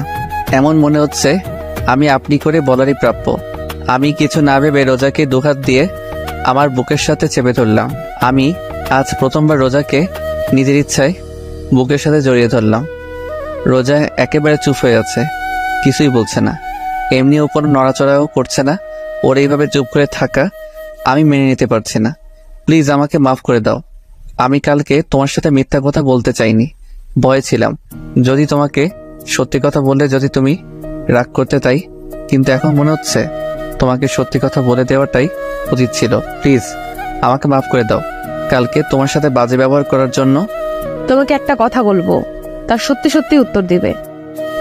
বলো, কি জানতে চাও তুমি? তুমি কি রিয়াকে সত্যি ভালোবাসো? আমার জন্য কি তোমার মনে কোনো ভালোবাসা নেই? আমি কি আমার জন্য তোমার মনে একটুও ভালোবাসা জন্মাতে পারিনি? রোজার প্রশ্নের উত্তর আমার অজানা। আমি জানি না আমি রোজাকে ভালোবাসি নাকি ভালোবাসি না, কিন্তু ওকে ছাড়া কথা না বললে আমার মনে কেন যেন শান্তি লাগে না। কেন যেন ওর পাগলামোগুলো আমার ভালো লাগতে শুরু করেছে। তাহলে কি আমি ওকে ভালোবেসে ফেলেছি? কিন্তু আমি তো ভালোবাসি রিয়াকে। আমাকে চুপ থাকতে দেখে রোজা বলল, কি হলো বলো, তুমি কি আমাকে একটুও ভালোবাসো না? জানি না। জানো, আমি কখনো কোনো দিন কোনো রিলেশনে জড়াইনি। আমার শুধু একটাই চাওয়া ছিল, আর তা হলো বিয়ের পর নিজের স্বামীকে ভালোবাসবো। স্বামীর সাথে চুটিয়ে প্রেম করব। জানো, যখন কলেজে পড়তাম তখন আমার বান্ধবীরা প্রত্যেক দিন ওদের বয়ফ্রেন্ডদের সাথে ঘুরতে যেত। ওরা আমাকে প্রতিদিন বলতো যে আমি যাতে কোনো ছেলের সাথে রিলেশন করি, কিন্তু আমি করতাম না। কারণ ছোট থাকতে আম্মু শিখিয়েছিল ইসলাম ধর্মে রিলেশন করাটা হারাম। তাই আমি ওদের বলতাম আমিও একদিন ঘুরবো আমার স্বামীর সাথে। জানো, আমি চাইলে আমার থেকে বড় আর নইলে আমার সমবয়সী কাউকে বিয়ে করতে পারতাম, কিন্তু আমি আমার থেকে বয়সে ছোট ছেলেকে বিয়ে করার কারণ হচ্ছে তুমি যেন সবসময় আমার কথা শোনো। আমি তোমাকে সবসময় শাসনের উপর রাখি, কারণ তুমি যেন আমার ভয়ে কোনো মেয়ের দিকে না তাকাও। কারণ আমি চাইতাম না যে আমার স্বামী আমাকে রেখে অন্য কোনো মেয়েকে ভালোবাসুক। কিন্তু আমি ভুল ছিলাম, আমার সব কিছু ভুল ছিল। আমি চুপচাপ চেয়ে আছি রোজার দিকে, কোনো ভাষাই খুঁজে পাচ্ছি না কি বলবো। ওর তো এখানে কোনো দোষ নেই, সব দোষ তো শুধু আমি করেছি। আমার জন্য শুধু শুধু ও কষ্ট পাচ্ছে। চিন্তা করো না, খুব তাড়াতাড়ি তোমাকে আজাদ করে দিব। তারপর তুমি আর রিয়া আরামে থাকতে পারবে। আমার জন্য তোমাদের কারোরই আর কোনো সমস্যা হবে না। আমি চুপচাপ মাথা নিচু করে খাট থেকে নেমে রুমে থেকে বেরোতে যাব, হঠাৎ রোজা পেছন থেকে বলে উঠলো। শোনো, আমি পিছনে ফিরে নিচে তাকিয়ে আছি। Sorry and thanks. কেন? সেটা না হয় রহস্যই থাক। আমি রুম থেকে বের হয়ে আসলাম, কেন জানি মাথাটা প্রচন্ড ব্যথা করছে। এমন মনে হচ্ছে এখনই মাথাটা ফেটে যাবে। রোজার বলা কথাগুলো বারবার কানে বেজেই চলেছে। হঠাৎ দেখলাম নেহা খাবার নিয়ে এখানেই আসছে। আমার সামনে এসে খাবার প্লেটটা এগিয়ে দিল আর বলল, ভাই এটা ধর। কেন? ধরবা নাকি? আমি খাবারের প্লেটটা নেহার হাত থেকে নিতেই ও আমাকে জড়িয়ে ধরে কান্না করে দিল। আমি একটু অবাক হলাম, কারণ কিছু সময় আগে ও আমার সাথে কথা বললো যেন আমি অপরিচিত কেউ, এখন আবার জড়িয়ে ধরে কান্না করছে। বুঝলাম না, সব মাথার উপর দিয়ে বাউন্সার যাইতেছে। তোর আবার কি হলো? এমন মরা কান্না করছিস কেন? আর আমাকে জড়িয়ে ধরেছিস কেন? ছাড়। সরি। কেন? তোর সাথে বাজে ব্যবহার করার জন্য। আমি বুঝলাম তুই আমার সাথে এমন আচরণ করার কারণ কি, বুঝিয়ে বলতে একটু। আসলে কালকে ভাবি যথাসময় ডিউটিতে চলে গেল। কিছু সময় পর ভাবি আবার বাসায় আসলো, কিন্তু তখন তার চেহারার রাগে একেবারে লাল হয়ে গিয়েছিল। এমন মনে হচ্ছিল কারোর উপর রেগে আছে। তারপর কাকে যেন মোবাইলে কল করলো, কিন্তু প্রথমবার কল রিসিভ করতে ভাবি রেগে গেল। তারপর আবার কল করলো। কয়েকবার রিং হওয়ার পর সেই ব্যক্তি কল রিসিভ করতে ভাবি রেগে কথা বলল। কিছু সময় পর বুঝতে পারলাম ভাবি তোকে কল করেছে। কিছু সময় পর ভাবি আবার তোকে কল করলো, কিন্তু হঠাৎ কি যেন ভাবি কান্না করতে করতে রুমে চলে গিয়ে ভেতর থেকে দরজা বন্ধ করে দিল। ভাবিকে অনেক ডাক দিলাম, কিন্তু ভাবি দরজা খুললো না। এইটুকু বলেই জোরে জোরে শ্বাস নিতে লাগলো। আবার যেই বলতে যাবে, নেহা আমার দিকে তাকিয়ে। আমি রোজার ব্যাপারটা নিয়ে এত বেশি অবাক হইনি, যত বেশি অবাক হয়েছি নেহার কথা বলা দেখে। দু চোখ ড্যাব ড্যাব করে নেহার দিকে তাকিয়ে আছি। নেহা আমাকে এইভাবে ওর দিকে তাকিয়ে থাকতে দেখে ভ্রু কুচকিয়ে আমার দিকে তাকিয়ে বলল, ওই তুই এভাবে কি দেখছিস? বোন, তুই ঠিক আছিস তো?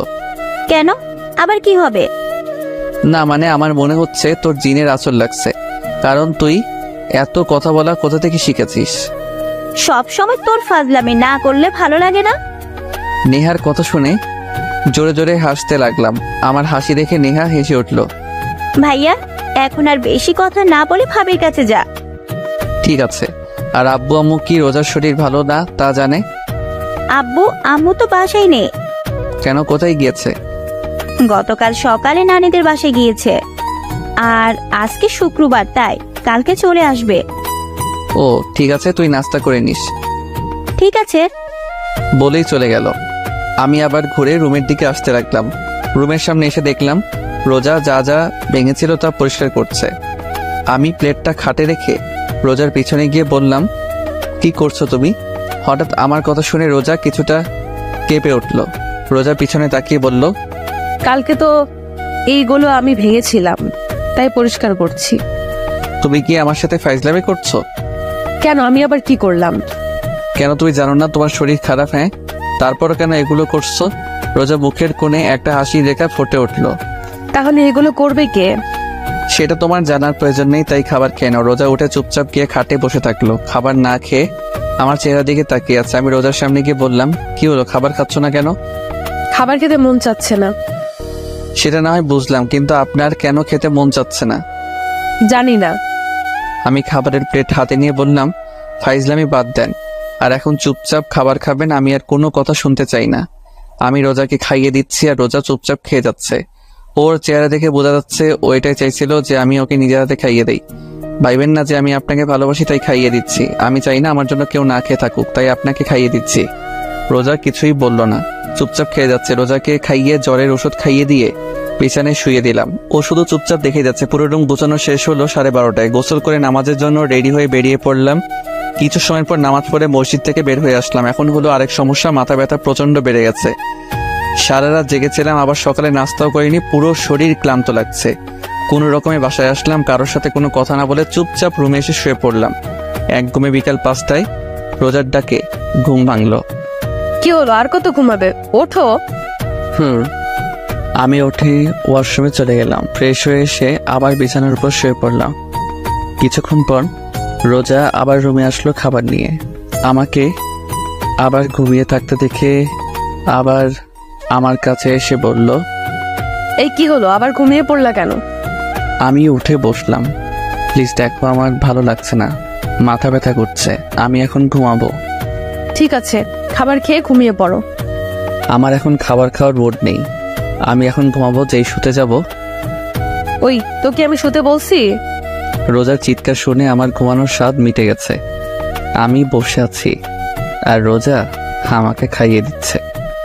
রোজাকে দেখে এমন মনে হচ্ছে ওর আর আমার মাঝে কিছু হয়নি। ও যেহেতু পারছে স্বাভাবিক থাকার চেষ্টা করছে। কিছু সময় পর এখন ঘুমাতে পারবো। ঘুমাও। তবে একটা কথা ছিল। কি? রিয়া কল করেছিল। কি? ভয় পেও না, আমি রিয়াকে আমাদের ব্যাপারে কিছুই বলিনি। রোজার চোখের জল স্পষ্ট বোঝা যাচ্ছে। ও আর কিছু না বলে দৌড়ে রুম থেকে বেরিয়ে পড়লো। হঠাৎ মোবাইলটা বেজে উঠলো। খাটের কর্নার থেকে মোবাইলটা নিয়ে স্ক্রিনে তাকিয়ে দেখি রিয়া কল করেছে। কেন জানি রিয়ার কলটা ধরতে মন চাচ্ছে না। মোবাইলটা অফ করে দিলাম। কনফিউজড হয়ে গেছে, আসলে আমি ভালোবাসি কাকে। ঘুম আর আসলো না। খাট থেকে নেমে বেলকনিতে গিয়ে বসে থাকলাম। রাতে খাবার খেয়ে রুমে বসেছিলাম, তখন রোজা আসলো। কোনো কথা না বলে লাইট অফ করে খাটে এসে আমার বুকের উপর মাথা দিয়ে শুয়ে থাকলো।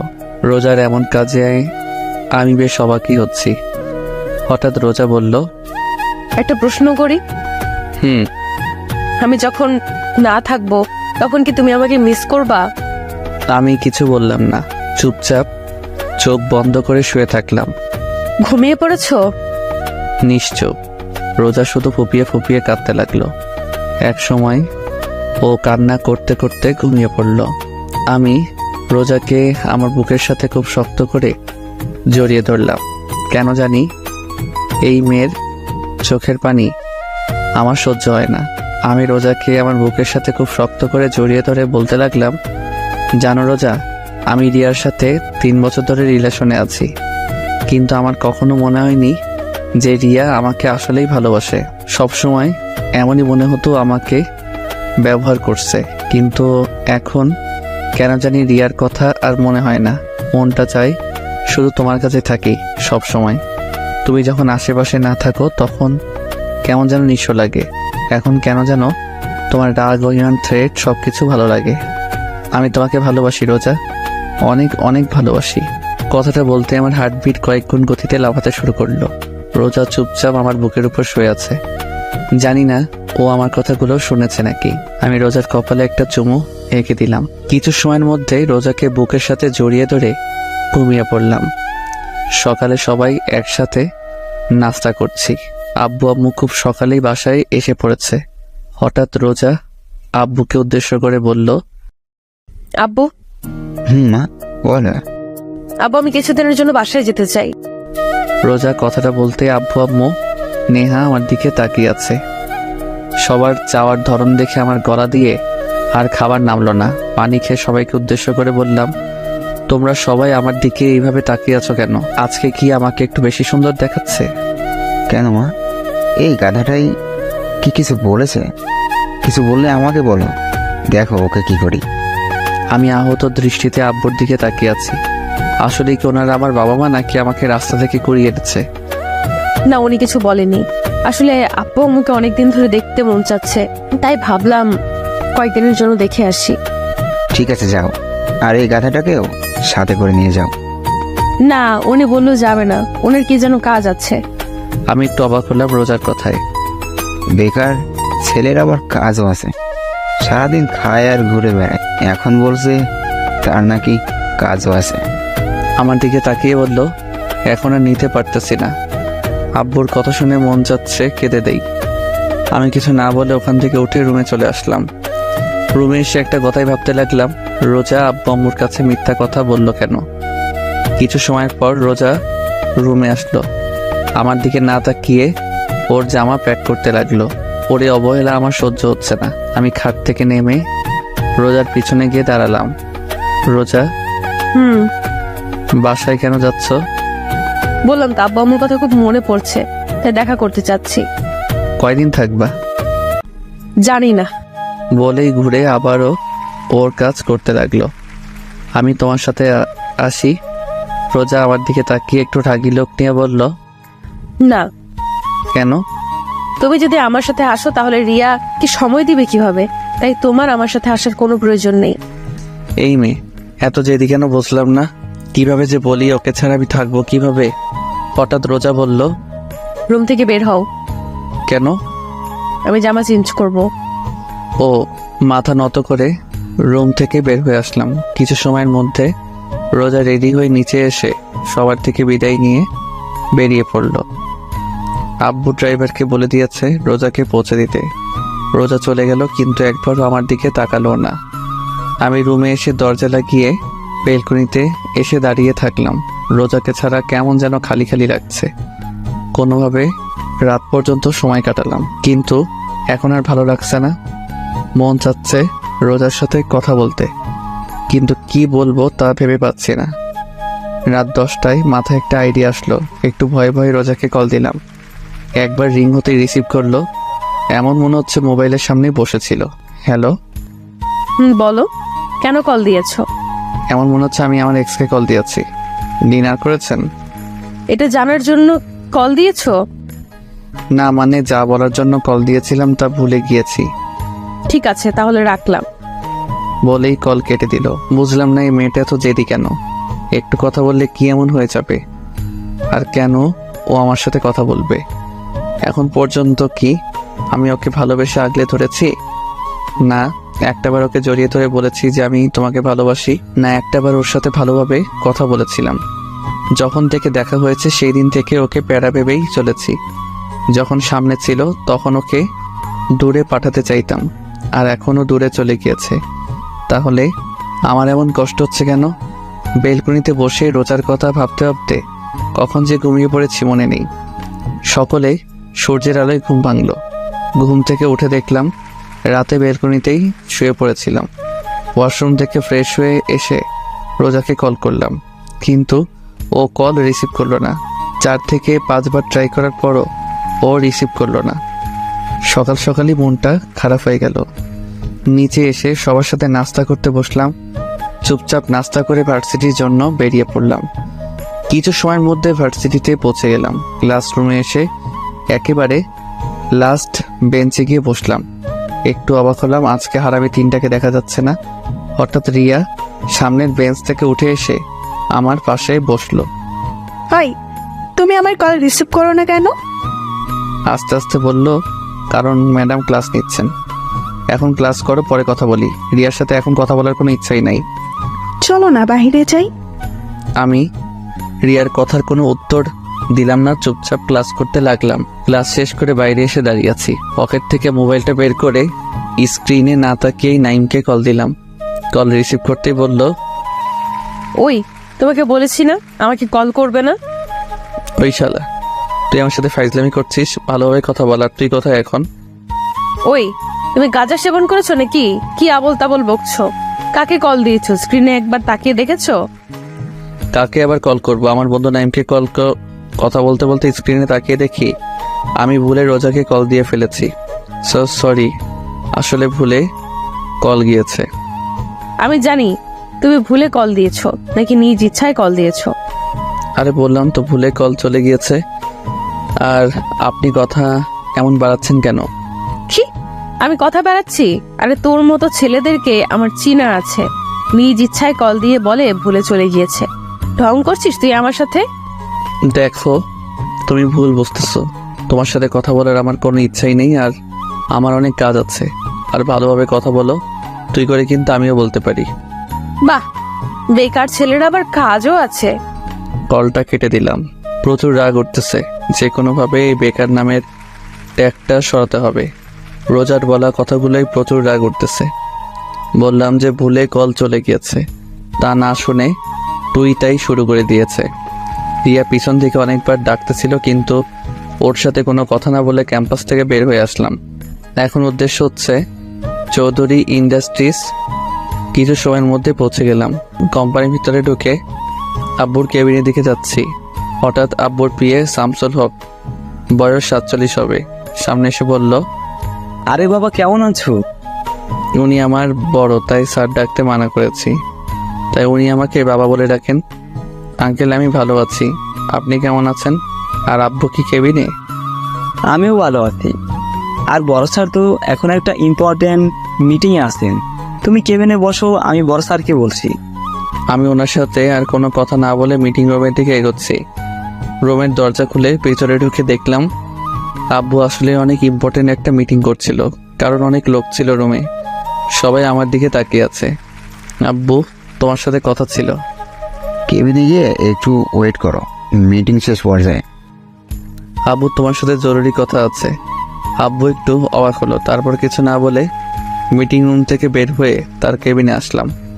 আসতে আব্বু বলল, আপনার চরণ আমার কোম্পানিতে ফেলে।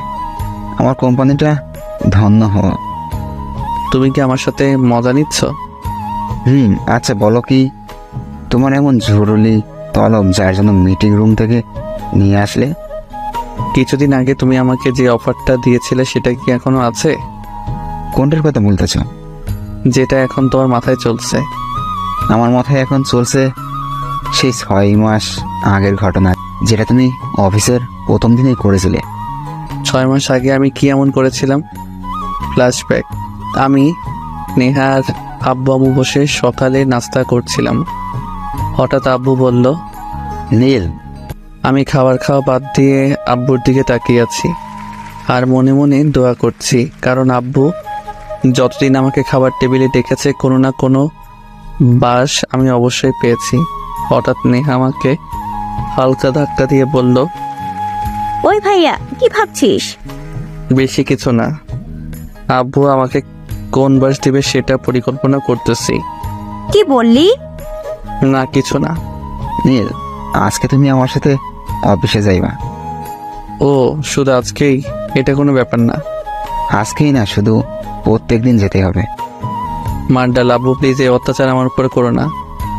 এক হলে আমার সাথে অফিসে চলো, আর না হলে আমার বন্ধুর মেয়েকে বিয়ে করো।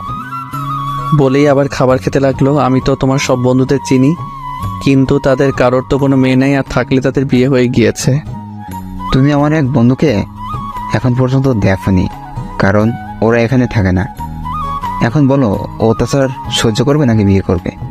আমি রাজি। কি, তুই বিয়ে করতে রাজি? আরে না, আমি আব্বুর সাথে অফিসে যেতে রাজি। কি আর করার, নাস্তা করে অফিসের জন্য রেডি হয়ে আব্বুর সাথে অফিসে আসতে হলো। অফিসে এসে আব্বু সবার সামনে একটা ঘোষণা করলো যে এখন থেকে এই কোম্পানির সব দায়িত্ব আমার ওপর। প্যারা। আব্বু আমাকে আমার কেবিন দেখিয়ে দিল। কেবিনে গিয়ে বসতে না বসতেই দরজায় শামসুল হক নক করলো। স্যার, আসবো? আসেন। শামসুল হক ভিতরে আসতে আব্বু বলল, শামসুল সাহেব, আজ থেকে আপনি আমার ছেলের পিএ। ওকে সবকিছু ভালোভাবে বুঝিয়ে দিবেন। ঠিক আছে স্যার। আব্বু, তুমি কি এখন কোথাও যাবে নাকি? বাসায় যাচ্ছি তোমার আম্মুকে সময় দিতে। আর আমি? তুমি আমার কোম্পানিটা সময় দাও। 3টা ঘন্টা শামসুল হক মানে আমার পিএ আমার মাথা খাইলো। তারপর আমাকে সব বুঝিয়ে দিয়ে উনি চলে গেলেন। আর আমি এই সুযোগে আব্বুকে একটা মেসেজ করে অফিস থেকে পালিয়ে গেলাম। 2 দিন পর্যন্ত বাসায় না এসে হোটেলে থাকলাম, কারণ আম্মু বলেছিল আব্বু নাকি রেগে আছে। তাই আব্বু রাগ কমার পরই বাসায় আসলাম। ভেবেছিলাম আব্বু হয়তো বিয়ের কথাটা ভুলে গিয়েছে, কিন্তু কিছুদিন আগে আব্বুর কথা মতো আমার বিয়ে করিয়ে দিল তার বন্ধুর মেয়ের সাথে। বর্তমানে এখন খেয়াল হয়েছে আপনার? আপনি কি করছিলেন? ও, ওটা তো ভুলে হয়ে গিয়েছিল। এখন আমি আর সেই ভুল করার আর সুযোগ দিতে চাই না। আব্বু প্লিজ, এখন আমি ভালো হয়ে গিয়েছি, ভালোভাবে সব দায়িত্ব পালন করব। আর ওদিনের জন্য সরি। একবার ভেবে দেখো, এটা কিন্তু অনেক বড় দায়িত্ব। এই বেকার নামের ট্যাগটা সরাতে আমি সব করতে রাজি। ঠিক আছে, তাহলে আমি মিটিংটা শেষ করে শামসুল সাহেবকে তোমার কথা বলে বাসায় চলে যাচ্ছি। ঠিক আছে। আব্বু চলে গেল। কিছু সময় পর শামসুল হক এসে আমাকে আগের মতো সবকিছু বুঝিয়ে দিতে লাগলো। সন্ধ্যা অফিস থেকে বের হলাম। আজকের দিনটা কেমন যেন লাগছে। আজকে থেকে আর কেউ আমাকে বেকার বলবে না, এটা ভেবে এক অন্যরকম ভালো লাগা কাজ করছে। রিকশায় করে বাসায় আসলাম। বাসায় আসতেই কারোর সাথে কোনো কথা না বলে দিলাম এক ঘুম। রাত 10টায় ঘুম থেকে উঠলাম, ফ্রেশ হয়ে নিচে আসলাম। আব্বু আম্মু নেহা কি নিয়ে যেন হাসাহাসি করছিল, কিন্তু আমাকে দেখতেই সবাই চুপ হয়ে গেল। আম্মু উঠে আমার কাছে এসে বলল, বাহ, আমার ছেলেটা এখন বেকার নয়, এত বড় হয়ে গিয়েছে আর আমি বুঝতেই পারলাম না। আম্মু কথাটা বলতেই সবাই আবার হাসতে শুরু করলো। আমার সাথে কি তোমরা মজা নিচ্ছ? হুম, এভাবে এক সপ্তাহ পর আজকে আর অফিসে যেতে মন চাচ্ছে না, কারণ কাল সারা রাত রোজার কথা ভাবতে ভাবতে না ঘুমিয়ে কাটিয়ে দিয়েছি। সেই দিনের পর থেকে রোজার সাথে এখনো পর্যন্ত আমার কোনো যোগাযোগ হয়নি। প্রতিটা মুহূর্তে ওর কথা মনে হয়, কিন্তু কথা বলতে পারি না, কারণ সব দোষ আমার। কিন্তু আব্বু আম্মু রোজার ব্যাপারে কোনো কথা বলছে না, কারণ কি? বেলকনিতে দাঁড়িয়ে এগুলো ভাবছিলাম। হঠাৎ পিছন থেকে নেহা বলল, ভাইয়া নাস্তা করবি না? আম্মু ডাকছে। তুই যা, আমি আসছি। নেহার দিকে ঘুরে বললাম। নেহা আমার সামনে এসে আমাকে জড়িয়ে ধরে বলল, ভাইয়া, তুই কি কোনো ব্যাপার নিয়ে আপসেট? না, কেন, কি হয়েছে? নেহার মাথায় হাত বুলিয়ে বললাম, কিছুদিন ধরে দেখছি তুই কেমন যেন মনমরা হয়ে আছিস। তুই যদি আমার সেদিনের কথার জন্য কষ্ট পেয়ে থাকিস, তাহলে আমাকে মাফ করে দে। ওরে আমার পাগলি বোন রে, আমি কি একবারও বলেছি আমি কোনো ব্যাপার নিয়ে আপসেট? পাগলি, এত বেশি বুঝিস কেন? সত্যি তো তুই কোনো ব্যাপার নিয়ে আপসেট না?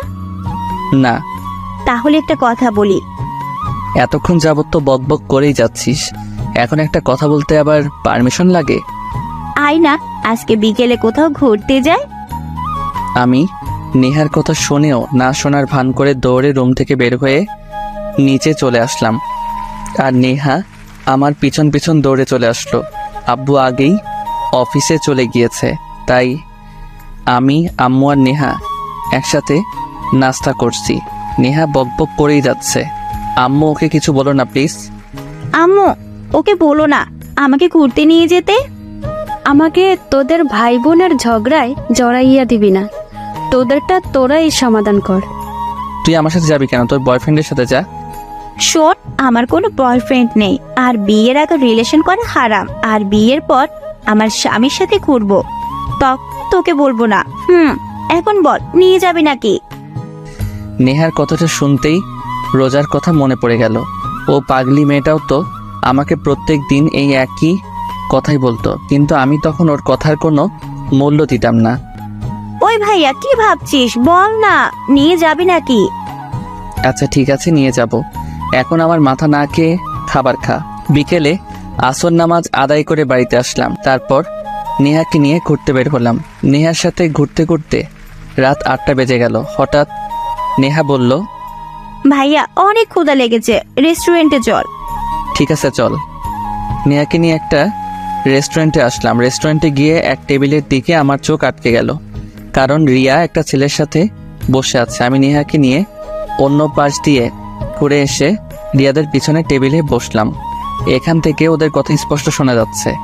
আমি নেহাকে বললাম খাবার অর্ডার করতে। হঠাৎ রিয়া যা বলল তার জন্য মোটেও প্রস্তুত ছিলাম না, কারণ পাশের ছেলেটাকে বলল, আবির, তুমি আমাকে কবে বিয়ে করবে?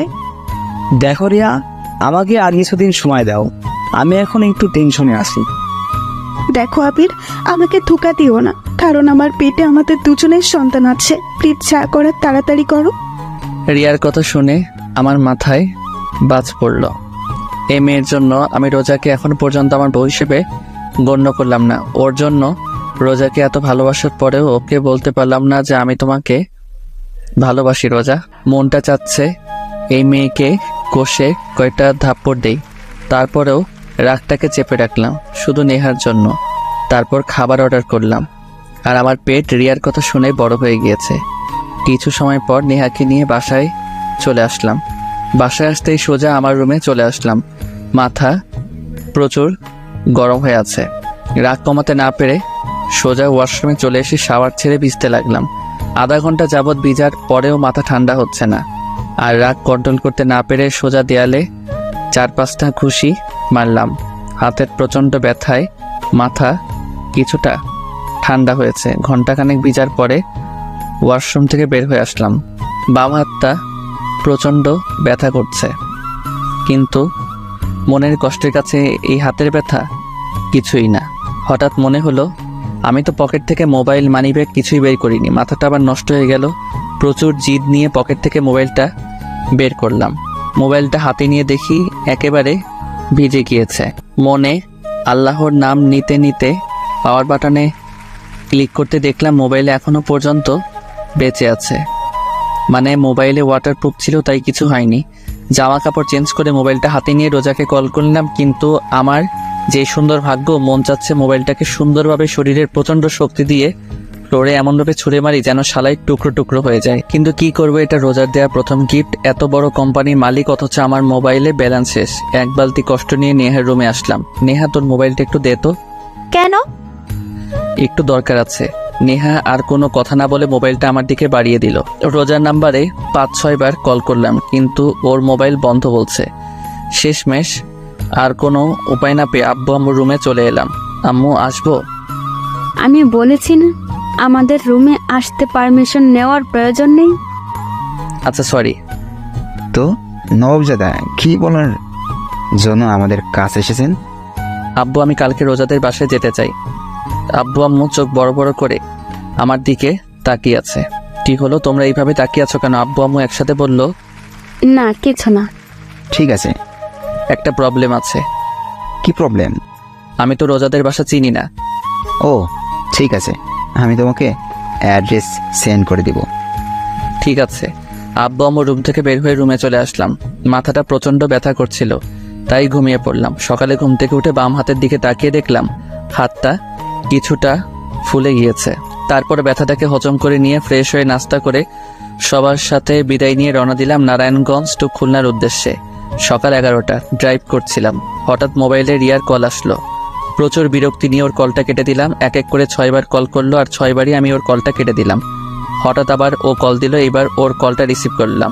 রিসিভ করতে রিয়া বলল, হ্যালো, শোনো প্লিজ, কল কেটে দিও না প্লিজ, আমার কথাটা একবার শোনো। বলো। নীল, কালকে আমি তোমাকে রেস্টুরেন্টে দেখেছিলাম, আর এটাও জানি তুমি আমার আর আবিরের সব কথা শুনেছ। আমি তোমাকে একটা কথা বলতে চাই। আমি তোমাকে আসলে অনেক ভালোবাসতাম, কিন্তু 1 বছর আগে আমার বোনের বিয়েতে আবিরের সাথে আমার প্রথম দেখা হয়।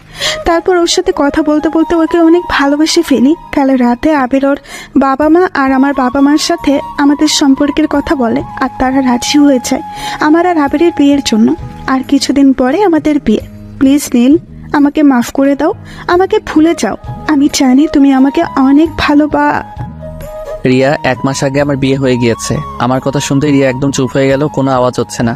আমি আর কিছু না বলে কলটা কেটে দিলাম। প্রায় 10 ঘন্টা জার্নি করে অবশেষে খুলনা পৌঁছালাম। সন্ধ্যা 6টা, রোজাদের বাড়ির সামনে দাঁড়িয়ে আছি। ভিতরে ঢুকতে কেমন যেন ভয় লাগছে। বেশি কিছু না ভেবে কলিং বেল বাজালাম। কিছু সময় পর রোজা এসে দরজা খুলে দিল। রোজা আমাকে দেখতেই ভূত দেখার মতো চমকে উঠলো, আর আমি রোজাকে দেখে একটু অবাক হলাম, কারণ ওর চেহারা একেবারে শুকিয়ে আছে। কি হলো, এমনভাবে তাকিয়ে আছো কেন? তুই এখানে কেন?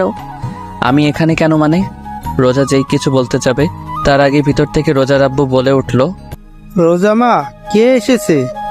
রোজা কিছু বলতে যাবে তার আগে আমি রোজাকে পাশ কাটিয়ে ভিতরে চলে আসলাম, কারণ রোজা হয়তো এই জন্মে আমাকে বাসায় ভিতরে ঢুকতে দিবে না। রোজা আমার পিছন পিছন আসছে আর আমার 14 গোষ্ঠী উদ্ধার করছে। হলরুমে এসে দেখলাম রোজার আব্বু আম্মু সোফায় বসে আছে। রোজার বাবা আমাকে দেখতেই বলল, আরে বাবা নীল, কেমন আছো? আসসালামু আলাইকুম আঙ্কেল আন্টি, আমি ভালো আছি, আপনারা কেমন আছেন? ওয়ালাইকুম সালাম, আমরা ভালো আছি। তো আমার মেয়েটাকে এতদিন আগে পাঠিয়ে দিয়ে তুমি এত লেট করে আসলে কেন?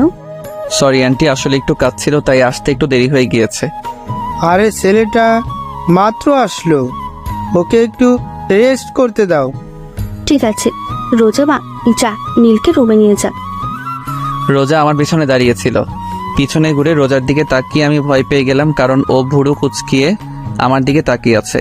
ওর আম্মুর কথা শুনতে আমার কাছে এসে রাগী লোক নিয়ে বলল, ঠিক আছে আম্মু, আমার পেছন পেছন আসেন। রোজার সামনে সামনে হাঁটতে লাগলো আর আমি ওর পিছন পিছন আল্লাহর নাম নিয়ে হাঁটতে লাগলাম। না জানি এই মেয়ে আমার কি অবস্থা করে। যেই লোক নিয়ে তাকিয়েছিল না জানি কি হয়। কিছু সময় পর রোজা একটা রুমের ভিতর ঢুকলো। আমি রুমের ভিতরে ঢুকতেই রোজা আমাকে ধাক্কা মেরে ফ্লোরে ফেলে দিল। ও মাগো, চিৎকার করতেও দিল না, তার আগেই ও আমার মুখ চেপে ধরে বলতে লাগলো, চুপ, একদম চুপ, চিৎকার দিবি না, চিৎকার করলে একেবারে মেরে ফেলবো। একেবারে রেগে গিয়ে ওর চোখ লাল বর্ণ ধারণ করেছে। আর এই দিকে আমার অবস্থা গলাকাটা মুরগির মতো। ফ্লোরে পড়ার সময় আমার বাম হাত কোমরের নিচে ছিল আর ফ্লোরে পড়তে অবস্থা টাইট। হঠাৎ রোজা খেয়াল করলো আমার চোখ দিয়ে পানি পড়ছে। তারপরেও আমাকে না ছেড়ে আমার বুকের উপর বসে দুহাত দিয়ে আমার গলা টিপে ধরলো। আমি না পারতেছি বলতে আর না পারতেছি সহ্য করতে। হঠাৎ রোজা বলতে লাগলো, তুই এখানে কেন এসেছিস? তোর সাথে আমার আর কোনো সম্পর্ক নেই।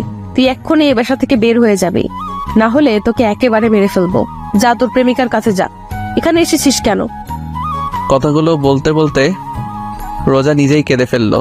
রোজার অবস্থা দেখে বুঝতে পারলাম ও প্রচুর অভিমান করেছে, সাথে রেগেও আছে। ও এখন পর্যন্ত আমার গলায় টিপ দিয়ে রাখছে। এখন আমার দম প্রায় বন্ধ হয়ে আসছে।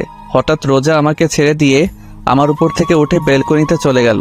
হয়তো ও ওর চোখের পানি লুকানোর চেষ্টা করছে।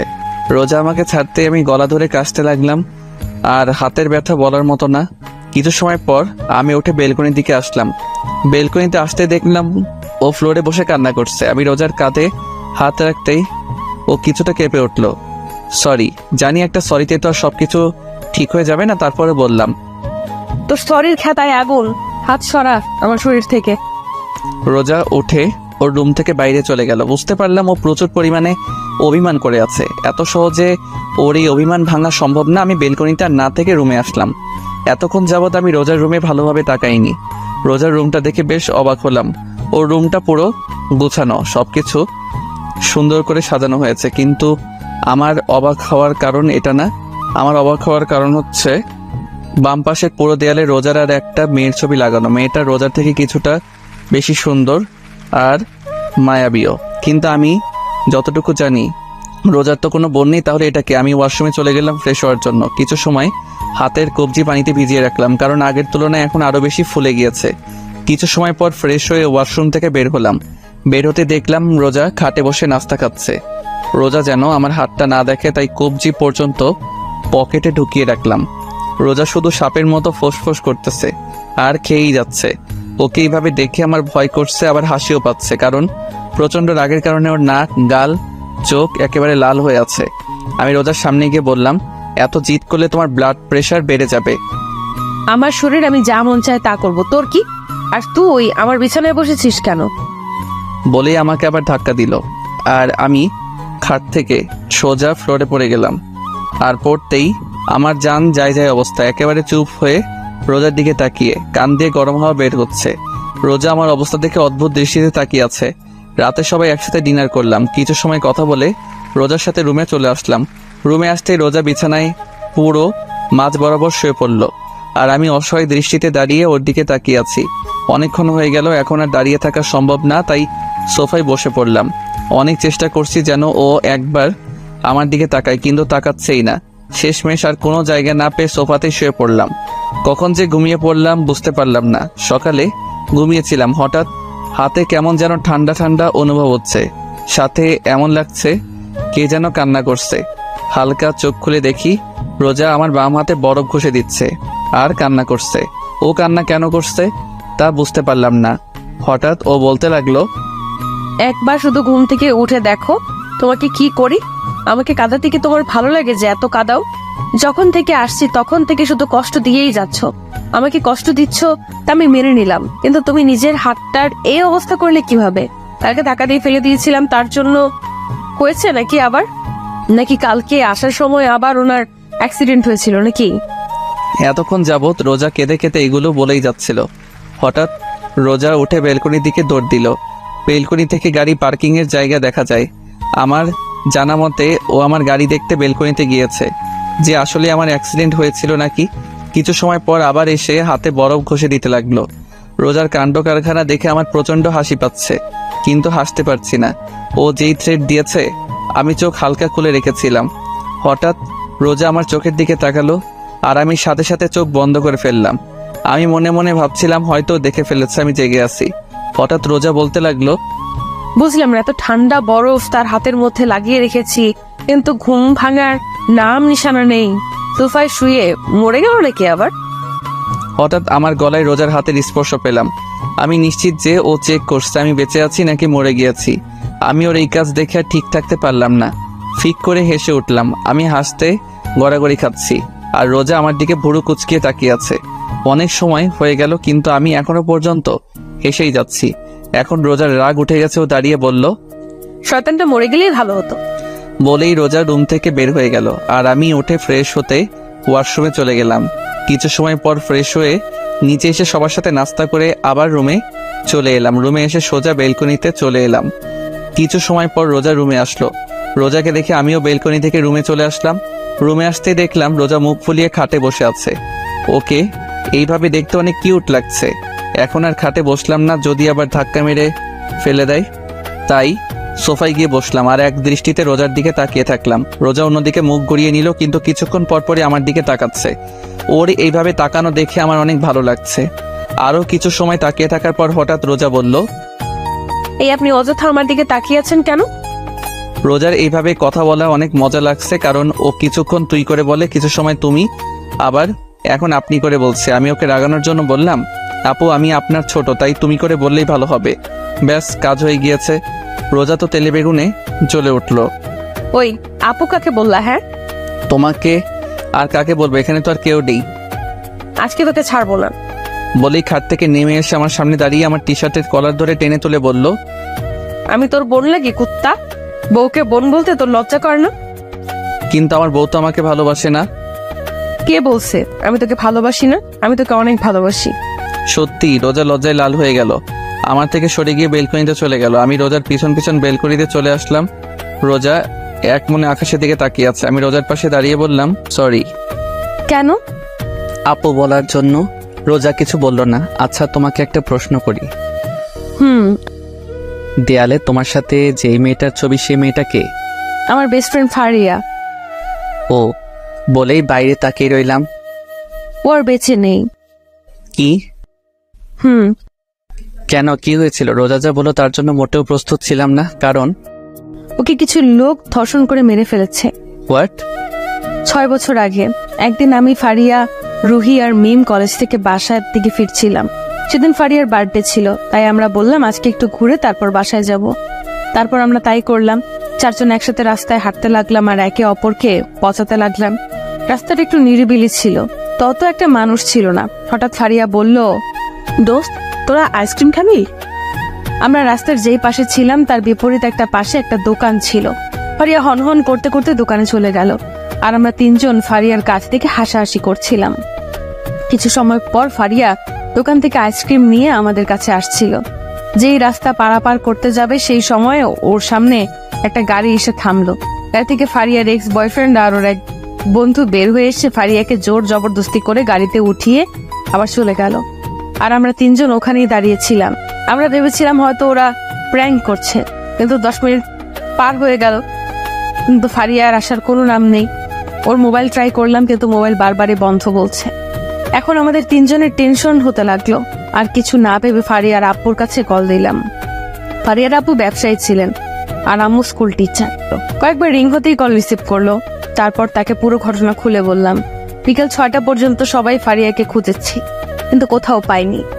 আর কোনো উপায় না পেয়ে আমার আব্বু, ফারিয়ার আব্বু আর ফারিয়ার মামা পুলিশের কাছে অভিযোগ করলো। পুরো 2 দিন পুলিশ ফারিয়াকে খুঁজেছে, কিন্তু তারাও পেল না।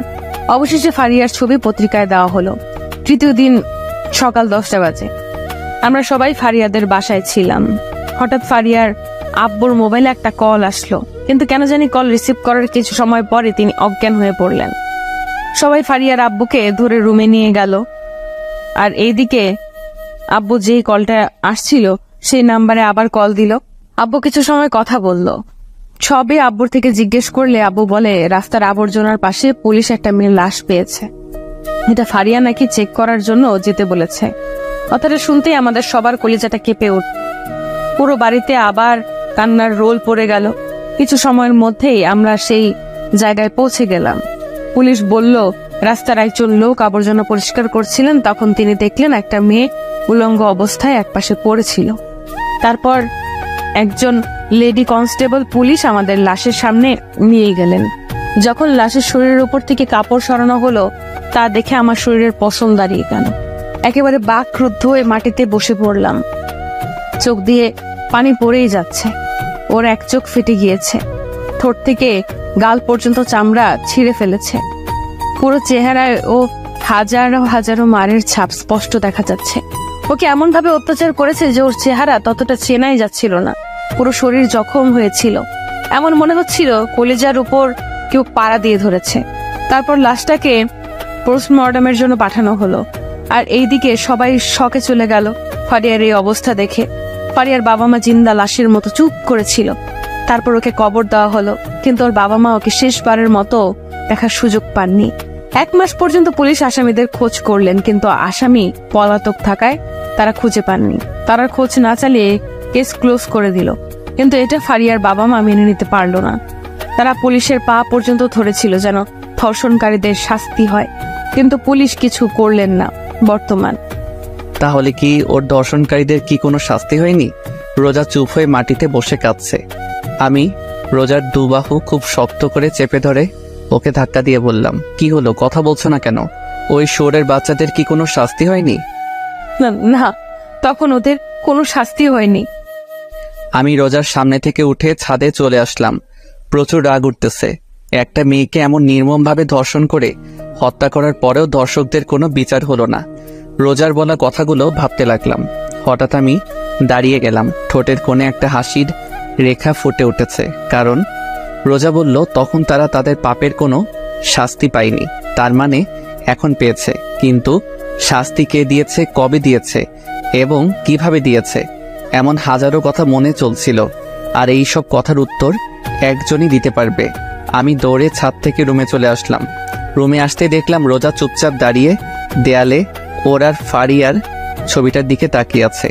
আমি রোজার সামনে গিয়ে ওর হাত ধরে টেনে এনে খাটে বসালাম। ও চুপচাপ আমার দিকে তাকিয়ে আছে। আমি ওর সামনে ফ্লোরে হাঁটু গেড়ে বসে বললাম, তুমি বলছো তখন ওরা ওদের পাপের শাস্তি পায়নি, তার মানে কি এখন পেয়েছে? রোজা মাথা দুলিয়ে হ্যাঁ বলল। কিভাবে পেয়েছে আর কে দিয়েছে? 4 বছর পর খুলনা সোনাডাঙ্গা মডেল পুলিশ স্টেশনের ওসি পদে নিয়োগ হলাম। তারপর ফারিয়ার রেপ কেস রিওপেন করলাম। দীর্ঘ 1 বছর আসামিদের খোঁজার পর অবশেষে ওদের দিনাজপুরে খুঁজে পেলাম। তারপর ওদের সেখান থেকে নিয়ে এসে ফারিয়াদের গেস্ট হাউসে রাখলাম। আর এই সব কিছুতে সাহায্য করেছে আমার 4 জন ফ্রেন্ড। আসামি ছিল 3 জন। ওদের 2 ঘন্টা যাবৎ 3rd ডিগ্রি টর্চার করার পরই ওরা সত্য কথা বলে দিয়েছিল যে ওরা 2 দিন একটানা ফারিয়াকে ধর্ষণ করেছিল। তারপর ওকে মেরে রাতে আবর্জনার কাছে ফেলে দিয়ে ওরা পালিয়ে যায়। লাগাতার 4 দিন ওদের টর্চার করা হলো। টর্চার করার সময় ওরা শুধু ওদের মেরে ফেলার জন্য অনুরোধ করত। তার পরের দিন কোর্টে ওরা যে ফারিয়ার রেপ করেছে তার এভিডেন্স পাঠিয়ে দিলাম। কোর্ট থেকে ওদের মৃত্যুদণ্ডের আদেশ আসলো। তারপর মাঝ রাস্তায় সবার সামনে ওদের ক্রস ফায়ার করে মেরে ফেলা হয়, যেন পরের বার আর কোনো মেয়ের ধর্ষণ করার কথা কেউ ভাবতেও না পারে। তো ফারিয়ার বাবা মা খুশি হয়নি যে তার মেয়ের ধর্ষণকারীদের শাস্তি হয়েছে? যেদিন ফারিয়ার রেপ কেস ক্লোজ করে দেওয়া হয় তার কিছুদিন পরে আঙ্কেল আন্টি সুইসাইড করে মারা যান। ও, তারপর রাতে ডিনার করে এসে বেলকনিতে বসে আছি আর রোজা রুমে চুপচাপ বসে আছে। বেশ কিছু সময় পর রুমে আসলাম। বিছানার একপাশে দাঁড়িয়ে বললাম, একটা কথা বলি। কি? আজকে বিছানায় শুই প্লিজ। না, বিছানায় জায়গা নেই, তুমি সোফায় গিয়ে ঘুমাও। প্লিজ, সোফায় শুইতে ভালো লাগে না, প্লিজ আজকে বিছানায় শুই।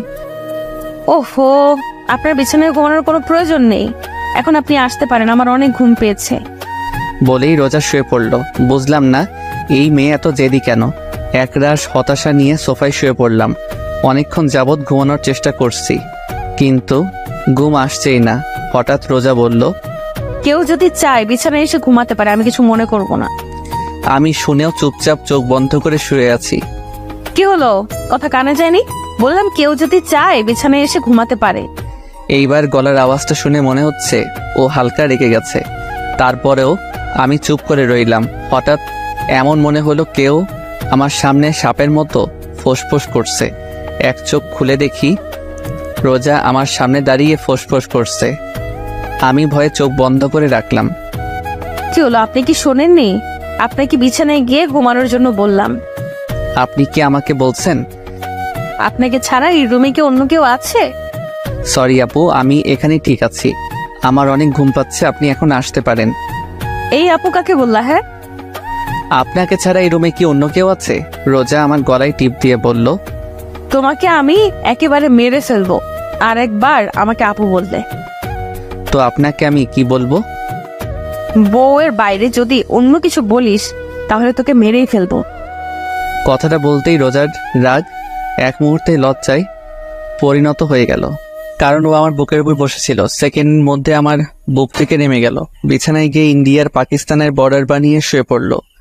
আমার দিকে আর একবারও তাকাইনি। আমি সোফা থেকে নেমে রোজার পাশে গিয়ে শুয়ে পড়লাম।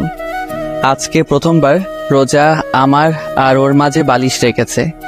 কি আর করার, ঘুমিয়ে পড়লাম। সকালে বুকের উপর কিছু একটা অনুভব করছি। চোখ খুলে দেখি রোজা আগের মতো আমার বুকের উপর মাথা রেখে শুয়ে আছে। ওর চেহারার ওপর থেকে চুলগুলো সরিয়ে দিলাম। খুব মায়াবী লাগছে ওর চেহারার। আজকে অনেকদিন পর ও আবার আমার বুকের উপর মাথা রেখেছে। মন চাচ্ছে ওকে খুব শক্ত করে জড়িয়ে ধরতে। ঘড়ির দিকে তাকিয়ে দেখি মাত্র 6টা বাজে। বেশি কিছু না ভেবে রোজাকে শক্ত করে জড়িয়ে ধরলাম। জড়িয়ে ধরতেই রোজা বলল, কি মেরে ফেলার প্ল্যান আছে নাকি? তুমি জেগেছিলে? আর এত শক্ত করে কেউ কাউকে জড়িয়ে ধরে? মরে যাবো তো। আমার বউ, আমি যা মনে চাই তা করব, আপনার কি? আমার বউ মানে?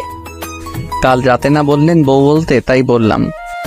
তার মানে তুই আমার কথাই বলেছিস? আমি ভেবেছিলাম তুই আমাকে ভালোবেসে বলেছিস। কুত্তা, ছাড় আমাকে, আমার শরীরে টাচ করবি না। আমি তো রিয়াকে ভালোবাসি, আপনাকে ভালোবাসতে যাব কেন? রোজা উঠে ওয়াশরুমে চলে গেল। কিছু সময় পর ওয়াশরুম থেকে কান্নার আওয়াজ আসতে লাগলো। যেটা ভেবেছিলাম সেটিই হয়েছে। আচ্ছা, এই মাইয়ার কি কমন সেন্স নেই? আমি যদি রিয়াকে ভালোবাসতাম তাহলে এখন রিয়ার সাথে থাকতাম। আমি এখানে ওর সাথে কেন থাকতাম? এখন কাঁদতে কাঁদতে বাড়িঘর ভাসিয়ে ফেলবে। সবাই একসাথে বসে নাস্তা করছিলাম। হঠাৎ আমি বললাম, আঙ্কেল, একটা কথা বলার ছিল। বাবা বলো, কি বলবা? আঙ্কেল, বাসা থেকে কল আসছিল, অফিসে নাকি একটু সমস্যা হয়েছে, তাই আজকে বাসার উদ্দেশ্যে রওনা দিতে হবে। আমার কথা শুনতেই রোজা চোখ বড় বড় করে আমার দিকে তাকিয়ে আছে। এই কি বাবা, কিছুদিন হলো এলে আর এখনই চলে যেতে চাচ্ছ? না মানে আন্টি, অনেকদিন হলো আসছি, অনেক কাজ পড়ে আছে। আবার রোজার ও তো অনেকদিন হলো চাকরি থেকে ছুটি নিয়েছে। তা ঠিক আছে, তাই বলে আজকে চলে যেতে হবে? জি আঙ্কেল। আচ্ছা ঠিক আছে। সবার সাথে নাস্তা শেষ করে রুমে আসলাম। রোজা আমার পিছে পিছে রুমে আসতেই দরজা লাগিয়ে দিয়ে বলল, এই তুমি নিচে আব্বুকে কি বললা? কেন, তুমি শোনোনি? শুনছি তো। আর আমি তোমার সাথে কোথাও যাব না। কোথাও যাবে না মানে? সবসময় কি বাপের বাড়িতে থাকবে নাকি? তাহলে আমি কই থাকবো? আপনার বিয়ে হয়েছে, আপনি কি ভুলে গিয়েছেন? আমার বিয়ে হয়েছে, তাহলে আমার স্বামীকে? ওর এই অদ্ভুত প্রশ্ন শুনে মন চাচ্ছে নিজের হাত দিয়ে নিজের মাথার চুল ছিঁড়ে ফেলি। আমি কে? মানুষ। দেখো, আমার সাথে মজা করা বন্ধ করো প্লিজ। আর দেরি হয়ে যাচ্ছে, তাড়াতাড়ি জামা কাপড় গুছিয়ে নাও। আচ্ছা, মজা করা বাদ দিলাম, কিন্তু একটা কথার জবাব চাই। কি? তুমি কি আমাকে ভালোবাসো? সত্যি করে বলবো? না, মিথ্যা করে বলো। আসলে আজকে রিয়ার সাথে আমার বিয়ে, তো বাসর ঘর সাজানোর মতো কোনো মানুষ পাই নাই, তাই তোমাকে সাথে করে নিয়ে যাচ্ছি, যেন তুমি আমাদের বাসর ঘরটা সুন্দর করে সাজিয়ে দিতে পারো। ওর সাথে মজা করে বললাম, কিন্তু এখন দেখি এই মাইয়া তেলে বেগুনে জ্বলে উঠছে। কি বললি, আরেকবার বলতো। দেখ আজকে তোর অবস্থা আমি কি করি। রোজা আমাকে ধাক্কা মেরে খাটের উপর ফেলে দিয়ে বুকের উপর বসে শুরু করলো এলোপাতারি। কুত্তা, লাল বান্দর, ব্যাং, শয়তান, আর বলবি ওই ডাইনির নাম? আরে এত মারলে বলবো কেমনে? ছাড় আমার হাত, তোকে আজ মেরেই ফেলবো। তুই ওই মেয়ের সাথে বাসর করবি, তাই না? আমার কি দোষ? তুমি তো বললে মিথ্যা কথা বলতে। আমি তাই বলে তুই এই কথা বলবি? কিছু না বলে রোজাকে টান মেরে আমার বুকের উপর থেকে সরিয়ে বিছানায় শুয়ে দিলাম। ও যেই উঠতে যাবে তার আগেই ওর দুবাহু ধরে ওকে বিছানার সাথে চেপে ধরলাম। আমাকে ধরে রেখেছেন কেন? যান আপনার ওই প্রেমিকার কাছে যান। আমি তো আমার প্রেমিকার কাছেই আছি। রোজার মুখের একেবারে সামনে মুখ নিয়ে বললাম, মানে? আরে গাদিমাইয়া, আমি তোমাকে ভালোবাসি, অনেক অনেক ভালোবাসি, নিজের জীবন থেকে বেশি ভালোবাসি। রোজার কপালে চুমু এঁকে দিয়ে বললাম, কচু বাসো, আজ পর্যন্ত তো একদিনও বললে না ভালোবাসি। সরি সোনা, প্লিজ রাগ করো না। তোমাকে অনেকদিন বলার চেষ্টা করছি কিন্তু কোনোদিন বলতে পারিনি। আমি তোমাকে আসলে অনেক ভালোবাসি। সত্যি তুমি আমাকে সত্যি ভালোবাসো? রোজাকে কিছু বলতে না দিয়ে আমাদের দুজনের ঠোঁটটা এক করে দিলাম, না হলে প্রশ্ন করতে করতে আমার মাথা খাইতো। তারপর রেডি হয়ে নিচে নামলাম, সবার কাছ থেকে বিদায় নিয়ে রওনা দিলাম ঢাকার উদ্দেশ্যে। আমি গাড়ি ড্রাইভ করছি আর রোজা আমার পাশে বসে বাইরের দিকে তাকিয়ে আছে। হঠাৎ রোজা আমার দিকে তাকিয়ে বলতে লাগলো, জানো আজকে আমি অনেক অনেক খুশি। কেন? কারণ এই ভিতর ডিম শেষমেশ আমাকে ভালোবাসি কথাটা বলতে পারলো। তুমি কি আমাকে ভিতর ডিম বললা? গাড়িতে কি আর কাউকে দেখতে পেয়েছো? আমি কিছুই বললাম না, চুপচাপ ড্রাইভ করতে লাগলাম। আমার বাবুটা কি রাগ করেছে? আমি কোনো কথা বলছি না। রোজা ওর জায়গা থেকে উঠে আমার গালে চুমু দিয়ে বলল, কথা বলো, না হলে কিন্তু কেঁদে ফেলবো। এইটাই তো পারো, কিছু হইলেই ভ্যাঁ ভ্যাঁ করে নাকের পানি চোখের পানি এক করে দাও। ওকে রাগানোর জন্য বললাম।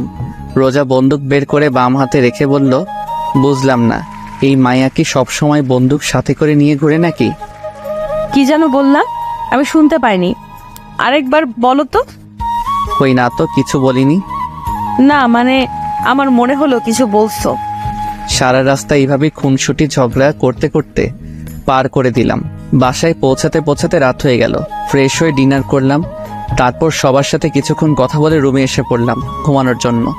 আগের মতো আজকে রোজা আমার বুকের উপর মাথা রেখে একে অপরকে জড়িয়ে ধরে ঘুমিয়ে পড়লাম। কিছুদিন পর বাসায় এক পার্টির আয়োজন করা হয়। পার্টিটা ছিল সবাইকে জানানোর জন্য যে রোজা হচ্ছে চৌধুরী বাড়ির বউ। কথাটা শুনে সবাই খুশি হয়, সাথে কিছু মানুষ অবাকও হয়। আর তারা হচ্ছে আমার প্রিয় হারামি বন্ধুরা আর রিয়া আর ওর হাজবেন্ড। কিছুদিন পর রাতে রোজা আর আমি বেলকনিতে বসেছিলাম। হঠাৎ রোজা আমার কাঁধের উপর মাথা রেখে বলল, শোনো। বলো, কি বলবে? ভাবতেছি পুলিশের চাকরি ছেড়ে দেব। কেন? তোমার সাথে তো ঘুরতে পারি না, চাকরি ছেড়ে দিয়ে সারাদিন তোমার সাথে ঘুরবো, মজা করব, প্রেম করব। মায়ের একটাও মাটিতে পড়বে না যদি চাকরি ছেড়ে দেওয়ার কথা আরেকবার বলো। কেন? তুমি আমাকে ভালোবাসো নাকি পুলিশের চাকরিকে? আমি তোমাকে সব থেকে বেশি ভালোবাসি, কিন্তু একটা কথা আছে। রোজা মাথা ঘুরিয়ে আমার দিকে তাকিয়ে বলল, কি? আমি রোজার কানে কানে বললাম, পুলিশ হওয়া আমার ছোটবেলার শখ ছিল। তাই? এইভাবে চলছিল আমাদের সংসার। 7 বছর পরে আজকে অফিস থেকে একটু তাড়াতাড়ি আসলাম। বাসায় আসতেই আমার মেয়ে দাদির কোল থেকে নেমে আব্বু আব্বু বলতে বলতে আমার উপর ঝাঁপিয়ে পড়ল। রোজা একটা প্রিন্সেস জন্ম দিয়েছে। কোলে তুলে গালে চুমু দিয়ে বললাম, আমার প্রিন্সেসটা আজকে সারাদিন কি কি করেছে? কথা বলে, আগে আমার চকলেট দাও। আমি পকেট থেকে একটা চকলেট বের করে নীলার হাতে দিলাম। আমার মেয়ে চকলেট পেয়ে আমার পুরো চেহারা আদর করে বলে দিল, পুরো রোজার মতো হয়েছে। আমি নীলাকে নিয়ে রুমে এসে ওকে খাটে বসিয়ে বললাম, আম্মু তুমি বসে চকলেট খাও, আমি একটু ফ্রেশ হয়ে আসি। ঠিক আছে। নীলাকে খাটে বসিয়ে ফ্রেশ হতে গেলাম। অল্প কিছু সময়ের মধ্যে ফ্রেশ হয়ে ওয়াশরুম থেকে বের হয়ে এসে দেখি নীলা চকলেট খেতে খেতে 2 গালে মেখে ফেলেছে। আমি খাটে শুয়ে নীলাকে আমার বুকের উপর বসিয়ে বললাম, প্রিন্সেস আজকে তোমার আম্মুর আসতে একটু লেট করছে না? এক জায়গা দিয়ে ভালোই হয়েছে। এখন তোমার আম্মু থাকলে আমার সাথে ঝগড়া করতো, কারণ তোমার আম্মুর জন্য চকলেট আনি নাই। নীলা হাসতে লাগলাম। আসলেই রোজা যদি জানতে পারে তাহলে আমাকে এই ডায়লগে দিত। দুজনেই হাসতে লাগলাম। হঠাৎ সাপের মতো ফোঁসফোঁস আওয়াজ হতে লাগলো। আমরা দুজনে হাসি বন্ধ করে দরজার দিকে তাকিয়ে দেখি রোজা দাঁড়িয়ে আছে আর সাপের মতো ফোঁসফোঁস করছে। নীলা চুপচাপ আমার কোল থেকে নেমে রোজার কাছে গেল। রোজা ওকে কোলে তুলে নিয়ে ওর গালে চুমু দিয়ে বলল, আম্মু তোমার আব্বু কি আমার ব্যাপারে নিয়ে কথা বলছিল? নীলা মাথা দুলিয়ে হ্যাঁ বলল।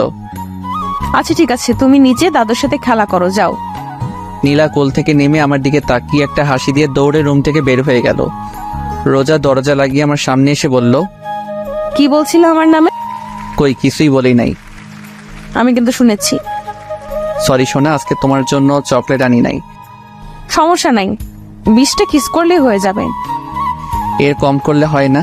ওহো, একটাও কম না। সমস্যা নেই, আমি রাজি আছি। রোজাকে কোলে তুলে বিছানায় শুয়ে দিয়ে ওকে আদর করতে করতে হারিয়ে গেলাম ভালোবাসার মায়াজালে। আমাদের আজকের গল্পটি এই পর্যন্তই। আর গল্পের মাঝে কোনো ভুল ত্রুটি হলে সকলে ক্ষমা সুন্দর দৃষ্টিতে দেখবেন। আর যারা এখনও আমাদের চ্যানেলটি সাবস্ক্রাইব করেননি তারা অবশ্যই আমাদের আরটি স্টোরি চ্যানেলটি সাবস্ক্রাইব করে আমাদের সাথেই থাকবেন। আল্লাহ হাফেজ।